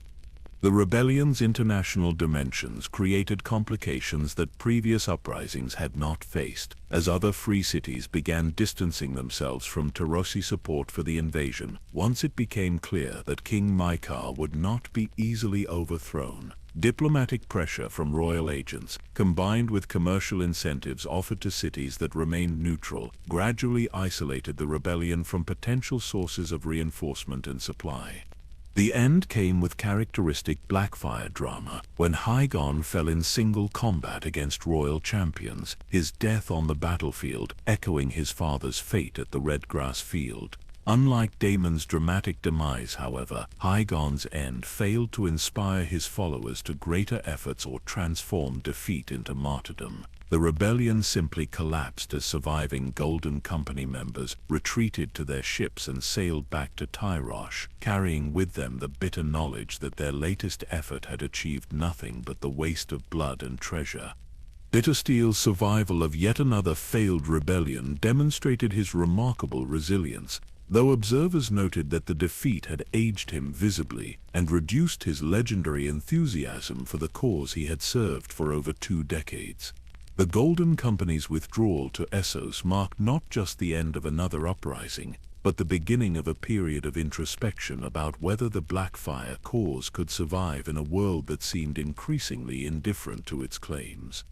The Third Rebellion's failure had consequences that extended far beyond the immediate participants, as it demonstrated to potential supporters throughout the known world that the Blackfyre cause might have passed its peak of viability.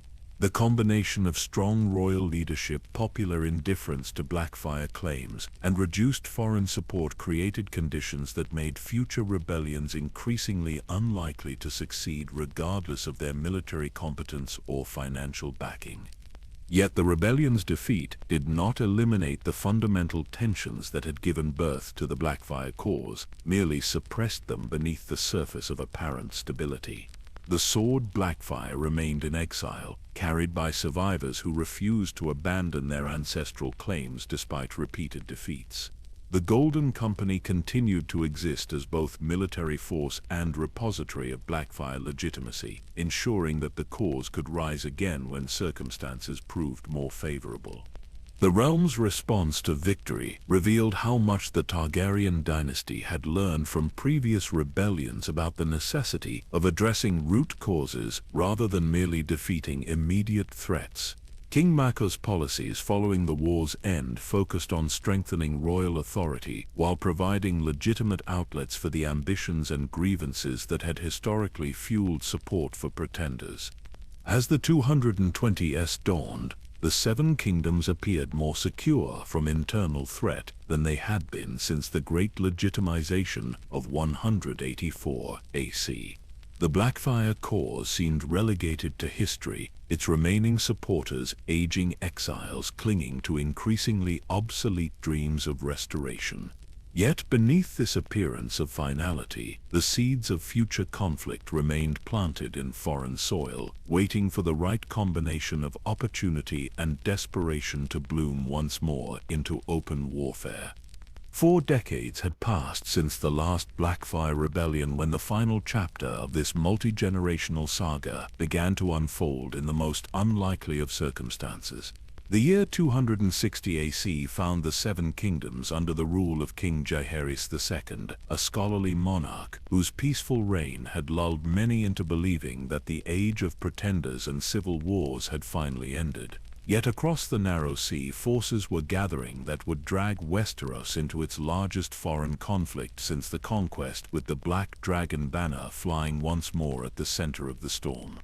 The Band of Nine represented something unprecedented in the history of Essos, an alliance of exiles, pirates, sellsword captains, and ambitious magisters united by shared grievances against the established order. Each member of this coalition harbored dreams of conquest and revenge that individually seemed impossible to achieve, but together they commanded resources that could challenge even the great powers of the known world. At the heart of this alliance stood Maelys Blackfyre, called the Monstrous, the last male heir of Daemon's bloodline, and perhaps the most dangerous claimant the dynasty had ever produced.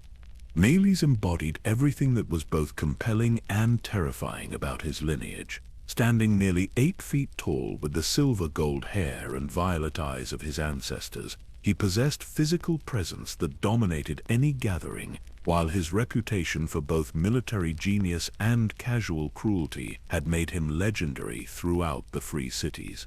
Most unsettling of all was the second head that grew from his neck, a malformed twin that had died at birth, but left behind enough facial features to create a nightmarish visage that haunted the dreams of his enemies.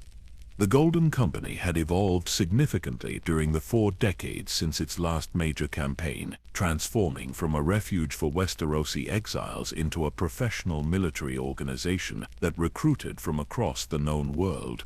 Yet Bittersteel's founding principles remained intact, and when Maelys claimed leadership of both the company and the Blackfyre cause, the old soldiers who remembered the original rebellion found themselves following the grandson of their first king with the same devotion their fathers had shown to Daemon himself.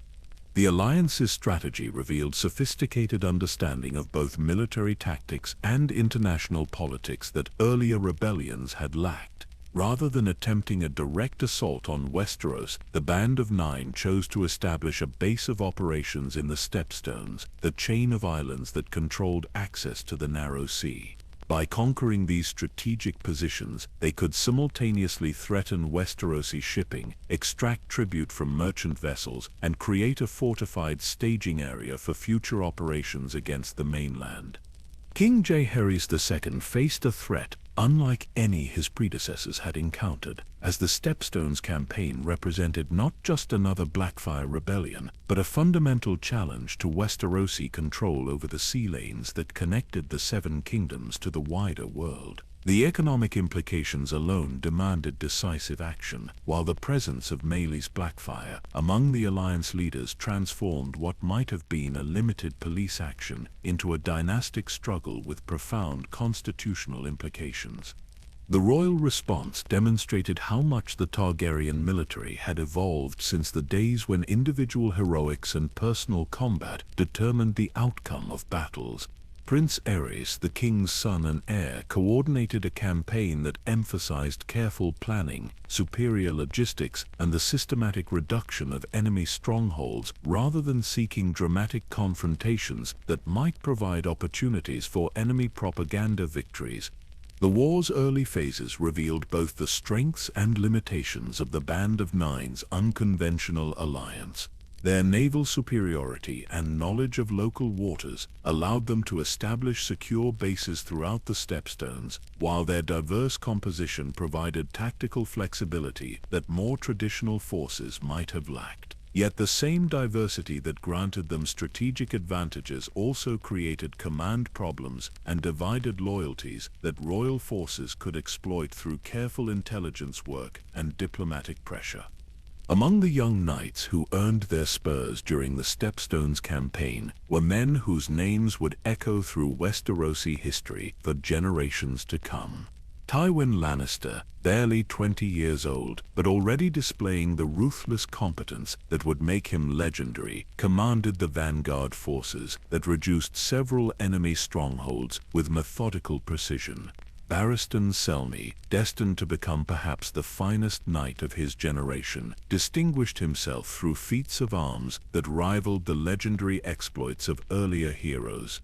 Perhaps most significantly, the campaign provided Robert Baratheon with his first taste of major warfare, experiences that would shape his understanding of leadership and combat when he faced his own dynastic challenges decades later. The future king's participation in the reduction of the stepstones created personal relationships and military insights that would prove crucial during the rebellion that would eventually bear his name.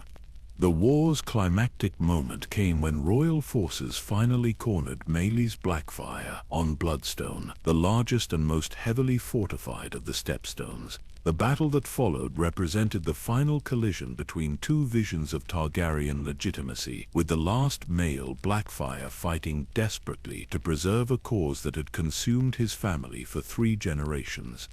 The duel between Maelys and Prince Aerys never materialized, as the massive pretender fell not to royal steel, but to the coordinated assault of multiple champions who recognized that defeating such a formidable opponent required teamwork rather than individual heroics.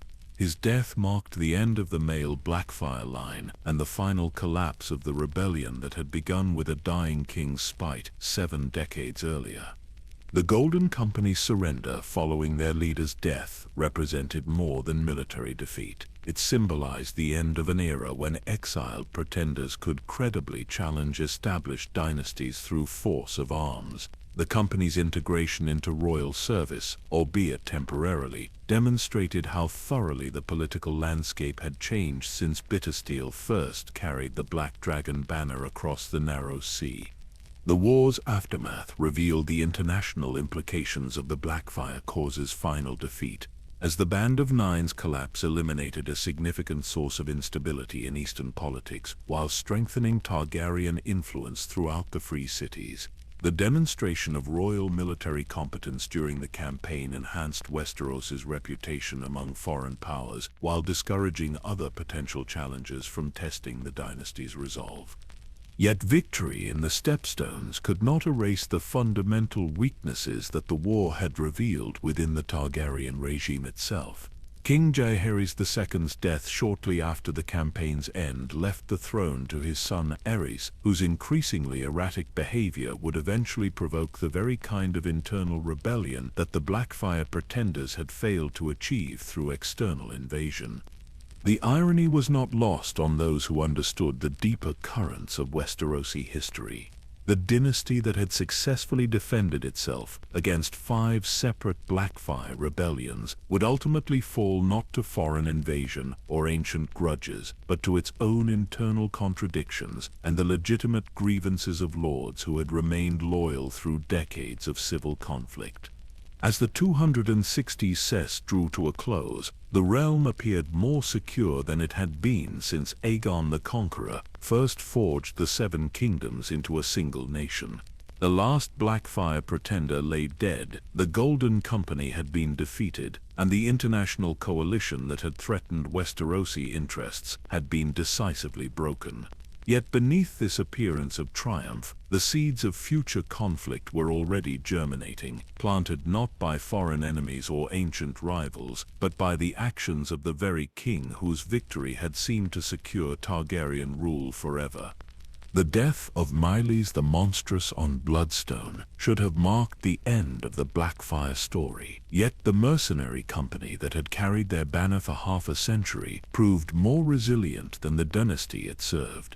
The Golden Company's survival of their founder's final defeat revealed something profound about the nature of institutional memory and the power of shared purpose that transcends individual leadership or dynastic ambition.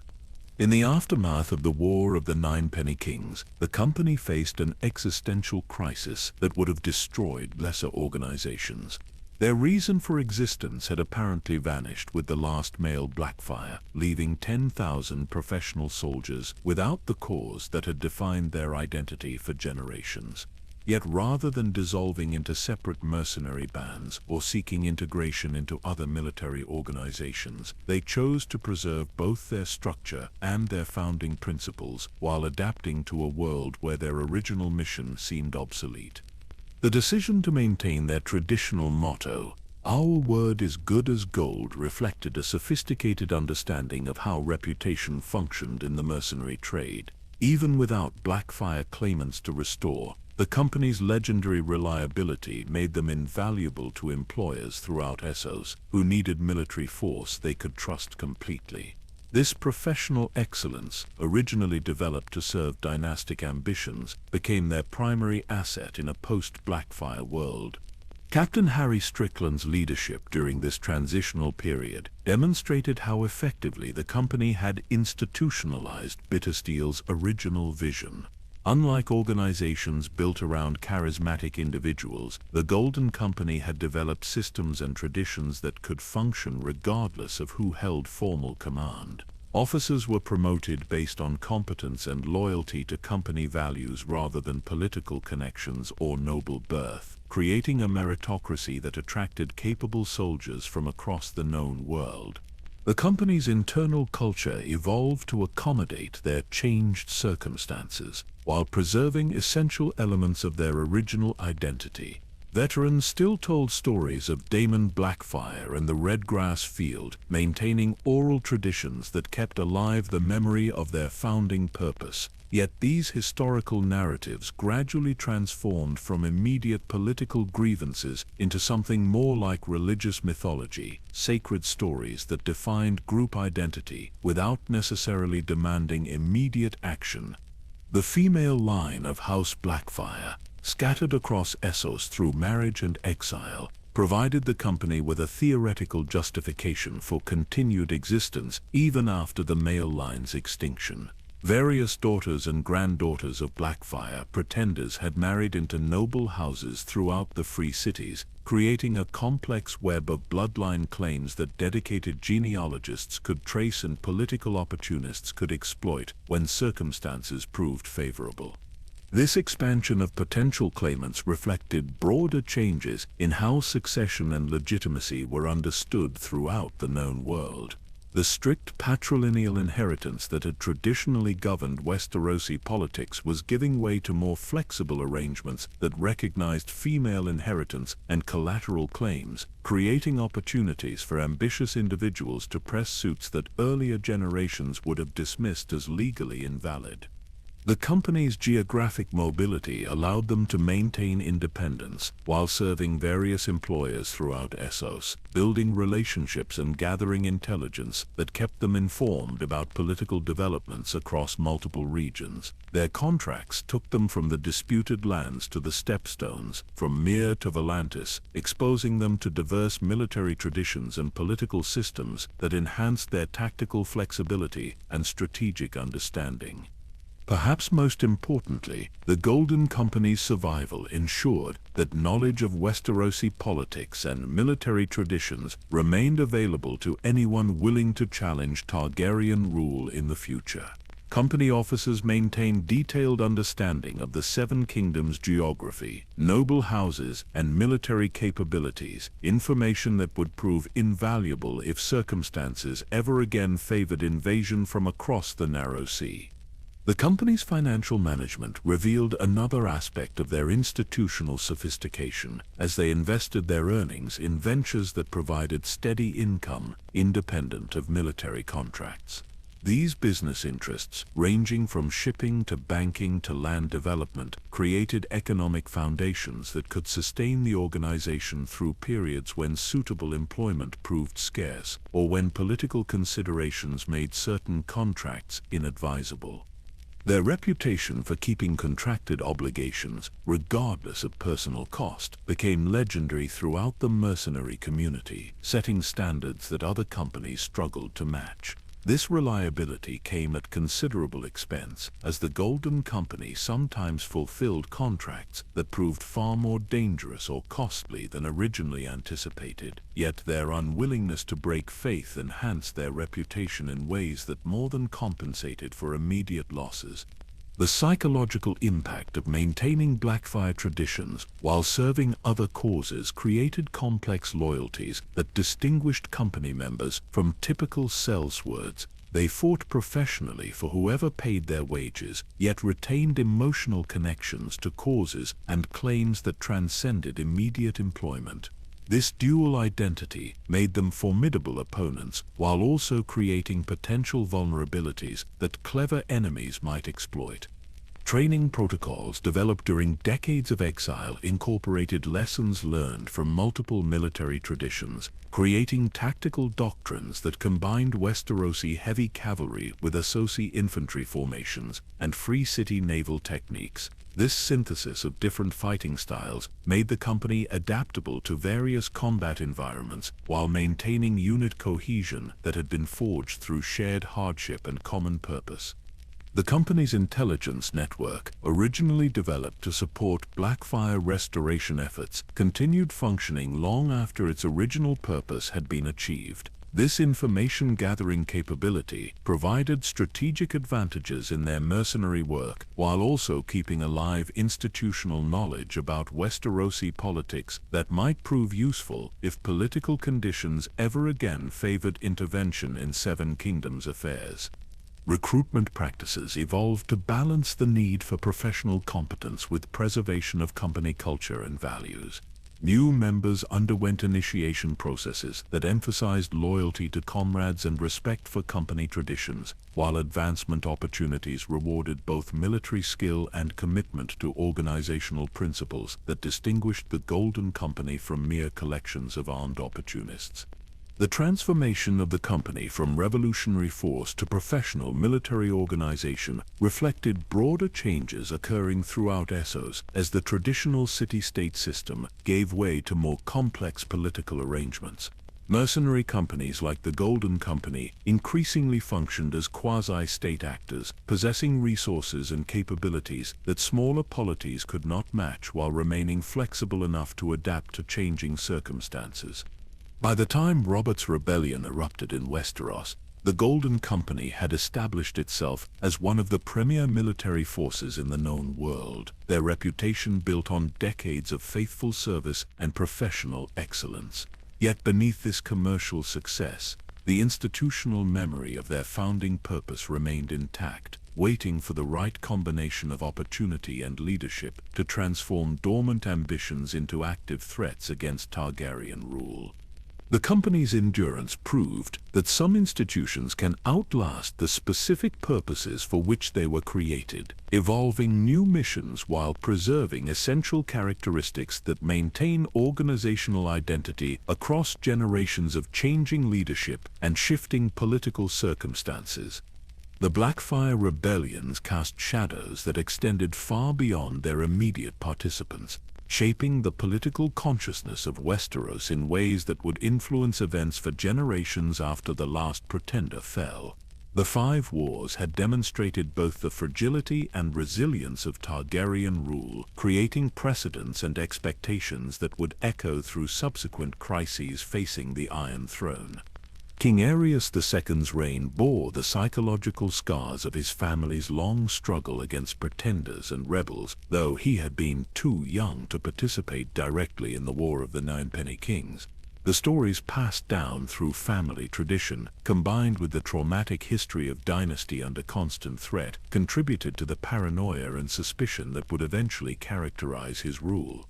Every perceived slight or questioned decision carried the potential for rebellion in the king's increasingly unstable mind. The noble houses that had chosen sides during the various Blackfyre conflicts found their family histories permanently marked by those decisions, creating legacies of loyalty or suspicion that influenced royal favor for decades. Houses like Blackwood, which had remained consistently loyal throughout all 5 rebellions, enjoyed special status at court, while families that had supported pretenders at any point faced continuing scrutiny, despite formal pardons and reconciliation. Perhaps most significantly, the rebellions had established dangerous precedents about the circumstances under which legitimate resistance to royal authority might be justified.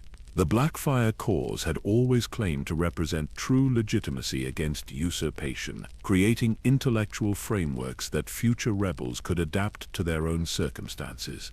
When Robert Baratheon challenged Aerys II, he drew upon legal and moral arguments that had been refined through generations of Blackfyre propaganda.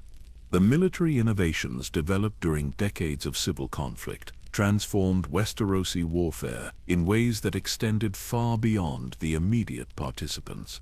Tactics that had proven effective against rebel forces were incorporated into royal military doctrine, while defensive strategies developed to counter foreign invasion became standard elements of border security throughout the Seven Kingdoms.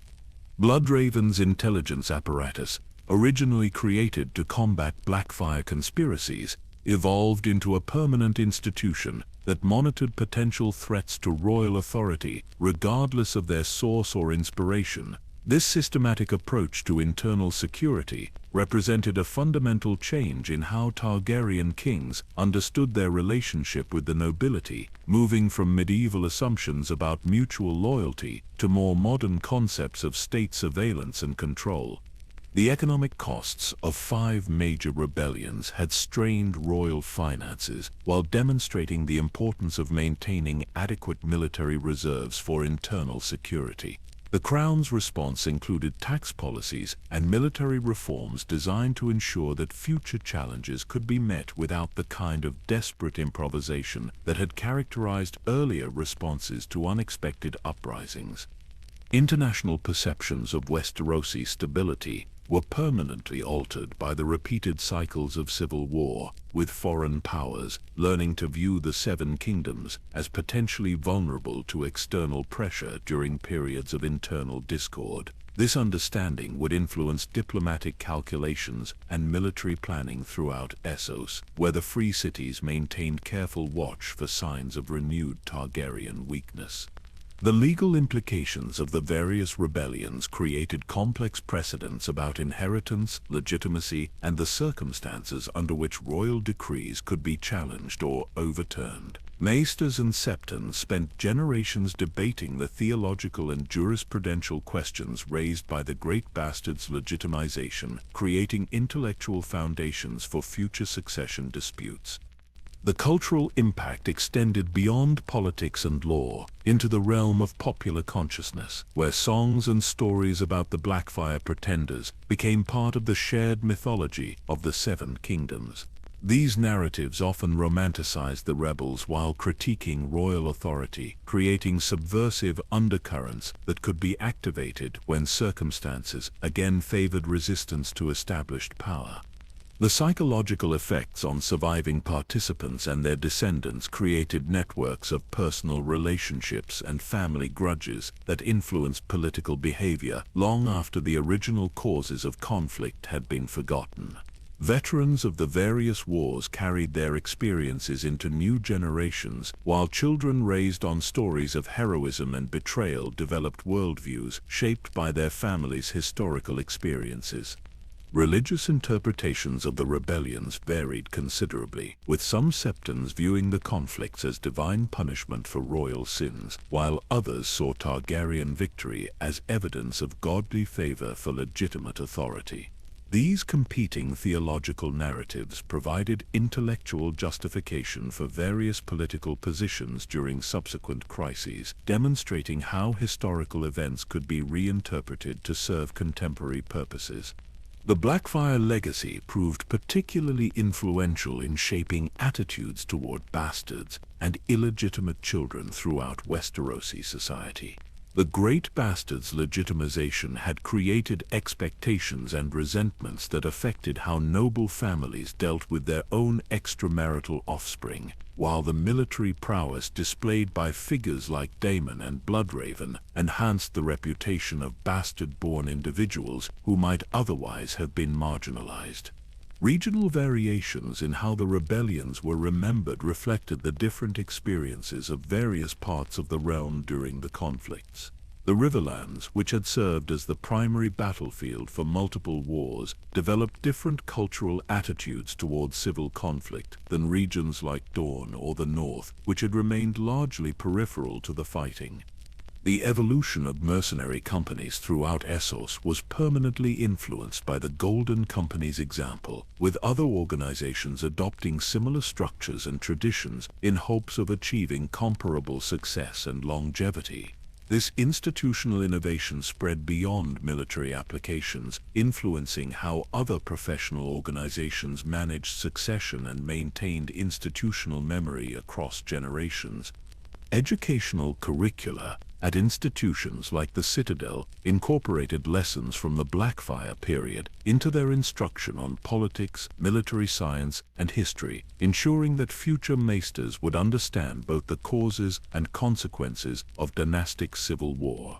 These academic interpretations often emphasized different aspects of the conflicts than popular narratives, creating multiple competing versions of historical truth.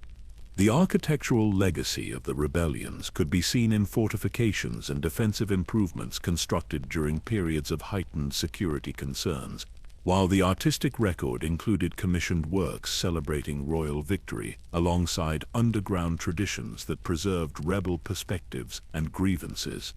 Marriage politics throughout the Seven Kingdoms reflected lessons learned from the Blackfyre experience about the dangers of leaving potential claimants with strong bloodline arguments and foreign support. Royal policy increasingly emphasized the importance of managing succession disputes before they could develop into armed conflicts, leading to more systematic approaches to dynastic planning. The intellectual frameworks developed to justify or oppose the various rebellions contributed to broader political theory about the nature of legitimate government and the circumstances under which resistance to authority might be morally justified. These concepts would prove influential during later periods of political crisis, providing vocabularies and arguments that subsequent generations could adapt to their own circumstances. As the realm entered the final decades of Targaryen rule, the Blackfyre legacy remained embedded in the political DNA of Westeros, a constant reminder that even the most powerful dynasties remained vulnerable to challenges that combined legitimate grievances with effective organization and favorable circumstances. The Black Dragon might be dead, but the lessons of its long struggle would continue to influence Westerosi politics until the very end of the Age of Kings. In the twilight years of Targaryen rule, as King Aerys II's madness plunged the Seven Kingdoms toward its final civil war, the Blackfyre legacy underwent one last transformation. The exile networks and institutional memories that had preserved the cause through centuries of defeat found new purpose in supporting a young man whose very existence embodied all the ambiguities and contradictions that had defined the Blackfyre story from its beginning. The boy who would become known as Young Griff represented either the ultimate vindication of Blackfyre patience or its final desperate gambit. Raised in exile under the protection of Jon Connington, the former Hand of the Mad King, this silver-haired youth carried bloodline claims that were simultaneously compelling and impossible to verify. His education encompassed everything a future king might need, from swordplay to statecraft, while his guardians carefully concealed the true nature of his heritage from all but the most trusted allies. Magister Illyrio Mopatis emerged as perhaps the most crucial figure in this final chapter of Blackfyre ambition, his vast wealth and extensive connections throughout Essos, providing resources that earlier pretenders could never have imagined. The Magister's motivations remained carefully hidden beneath layers of commercial interest and political calculation, yet his investment in young Griff's cause suggested stakes that transcended mere profit or power-seeking. The Golden Company's eventual decision to support this new claimant marked a dramatic departure from their traditional reluctance to become involved in Westerosi politics without clear Blackfyre leadership. Their commitment to young Griff's invasion plans represented either recognition of legitimate bloodline claims or pragmatic acceptance that their original cause required new symbols and narratives to remain viable in a changed world.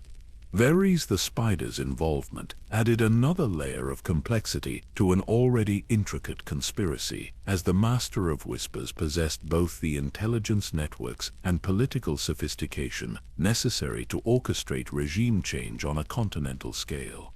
His apparent support for young Griff suggested either genuine belief in the boy's claims or recognition that chaos itself might serve larger purposes that transcended any individual dynasty's fortunes.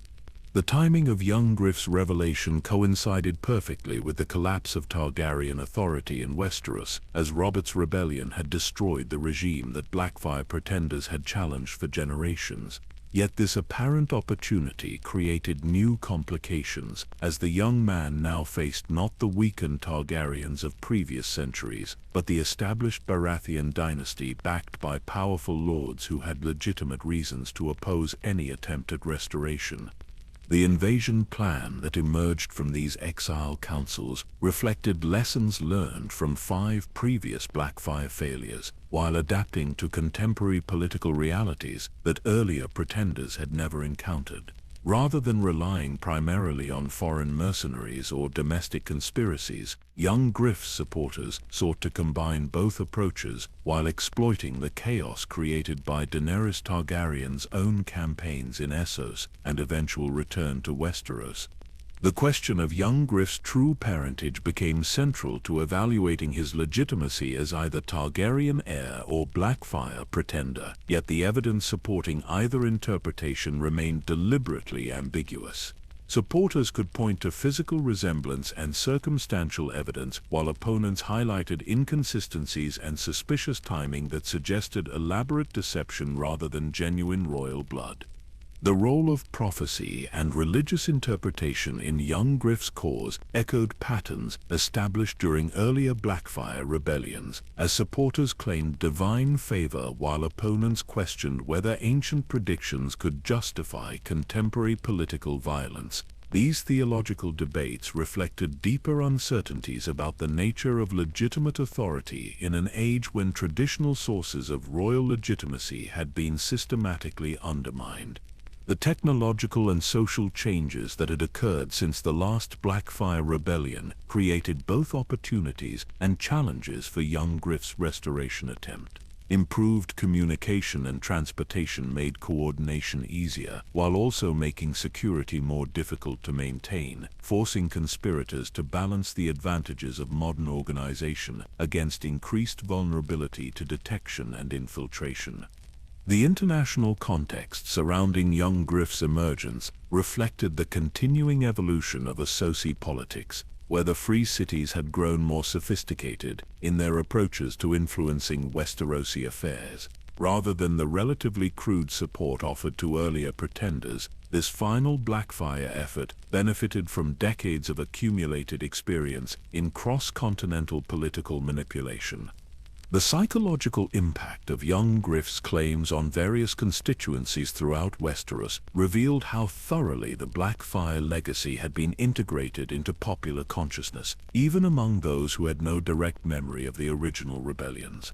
The mere possibility that legitimate alternatives to established authority might exist created political opportunities that skilled operators could exploit, regardless of the truth underlying specific bloodline claims.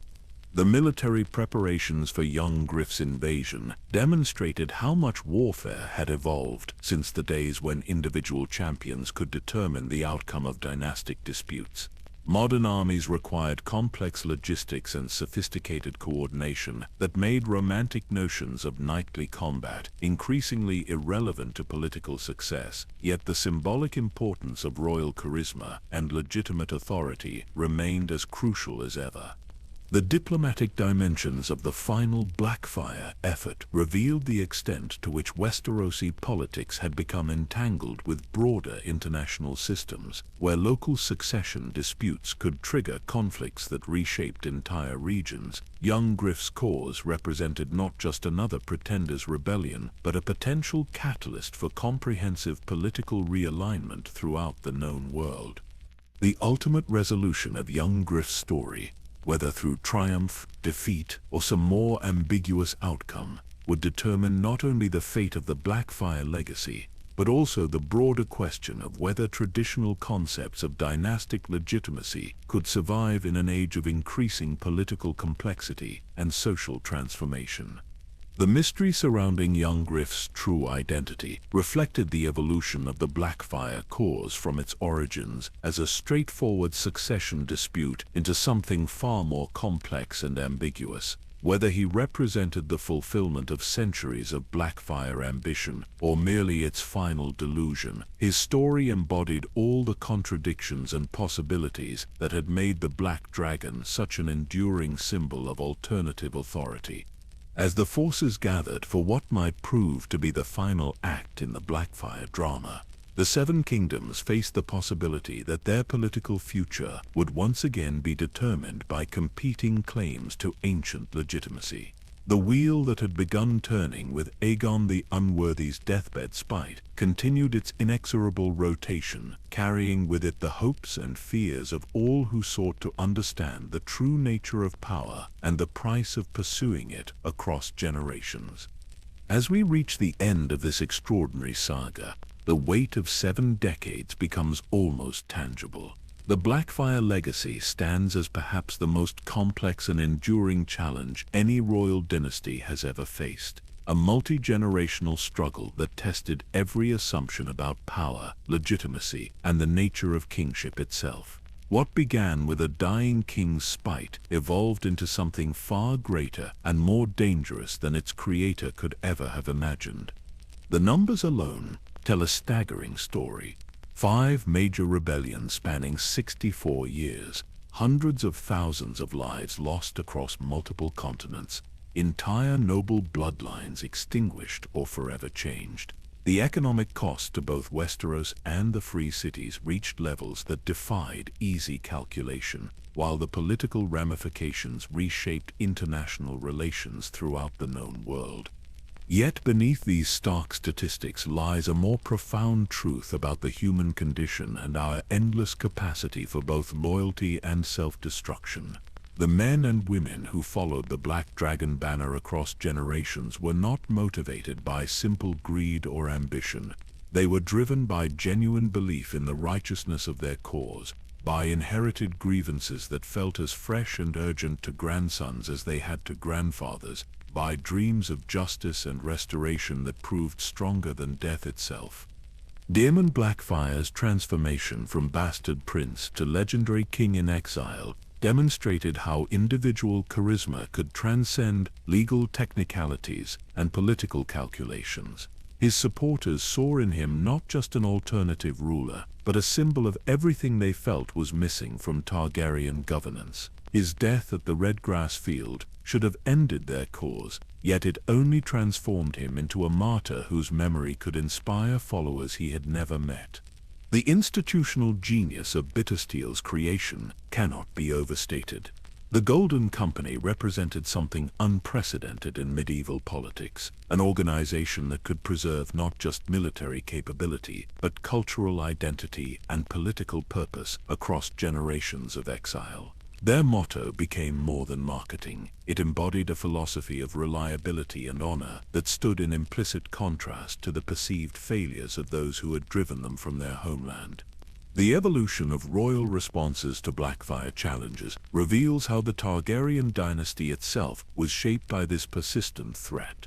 King Daemon II's initial attempts at reconciliation gave way to Bloodraven's systematic intelligence networks, which in turn influenced how subsequent monarchs understood the relationship between crown and nobility. The paranoia that would eventually consume Aegon II had roots that stretched back to the constant vigilance required to detect and counter Blackfyre conspiracies. The international dimensions of the conflict transformed what might have been a purely domestic succession dispute into a proxy war that involved the major powers of 2 continents. The Free Cities' calculated support for various pretenders reflected their understanding that Westerosi instability could serve their own commercial and political interests, while the Targaryens' eventual victory demonstrated the advantages that came from controlling established institutions and maintaining domestic legitimacy. Perhaps most remarkably, the Blackfyre cause survived the death of every individual who embodied it. Daemon's fall did not end the rebellion. It transformed it. Daemon the Younger's capture merely passed leadership to his brother. Hagen's defeat in the Third Rebellion led to new strategies and different approaches. Even Meleys the Monstrous's death in the Stepstones could not eliminate the networks and institutions that had grown up around Blackfyre claims.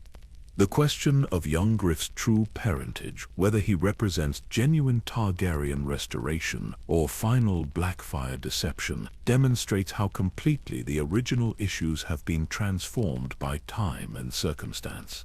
The boy's supporters and opponents argue over bloodlines and legitimacy, while the political world that gave those concepts meaning has been revolutionized by war, dragons, and the collapse of the very systems the Blackfyre pretenders sought to capture. The technological and social changes that occurred during the Blackfyre era illustrate how political movements must adapt to survive in evolving environments. The warfare that characterized the first rebellion bore little resemblance to the sophisticated international conspiracy that surrounded the War of the Ninepenny Kings, while the digital age politics surrounding young Griff reflected communication and organizational capabilities that earlier generations could never have imagined. The cultural impact of the Blackfyre legacy extends far beyond its immediate political consequences. Songs and stories celebrating or condemning the various pretenders became part of the shared mythology of Westeros, while the moral questions raised by their struggles influenced philosophical and philosophical debates that continued long after the last sword was sheathed. The concept of the rightful king gained complexity and nuance through decades of competing claims and shifting alliances. The psychological toll on all participants, victors and vanquished alike, reveals the true cost of sustained political conflict. Families were divided, friendships destroyed, entire communities traumatized by violence that seemed to serve no purpose beyond perpetuating itself. The children raised in exile nursing inherited grievances, the loyalist nobles forced to fight brothers and cousins, the common soldiers dying for causes they barely understood, all bore witness to the human price of dynastic ambition. The irony that the Targaryen dynasty would ultimately fall not to Blackfyre pretenders, but to its own internal contradictions provides a fitting conclusion to this extraordinary story. The very qualities that allowed the royal house to survive 5 separate rebellions, the paranoia, the ruthless elimination of threats, the increasing isolation from their subjects, eventually created the conditions that made their overthrow inevitable. The wheel of history continues to turn, carrying with it the lessons and legacies of the Blackfyre era. The questions they raised about legitimacy, loyalty, and the nature of just government remain relevant in any age where power is contested and authority must be justified. Their story reminds us that even the most powerful institutions remain vulnerable to challenges that combine principle with persistence, that no dynasty is so secure that it can afford to ignore the grievances of its subjects. In the end, the Blackfyre legacy transcends the specific individuals and events that comprised it. It represents something fundamental about the human spirit's refusal to accept injustice, even when resistance seems hopeless and victory impossible. Whether we view them as heroic freedom fighters or dangerous rebels, their persistence across 7 decades of defeat and exile speaks to qualities that demand our respect even when we question their methods or goals. The Black Dragon may be dead, but the fire it represented continues to burn in every heart that refuses to accept that power alone determines right, that might makes right, that those who rule deserve to do so simply because they possess the strength to maintain their position.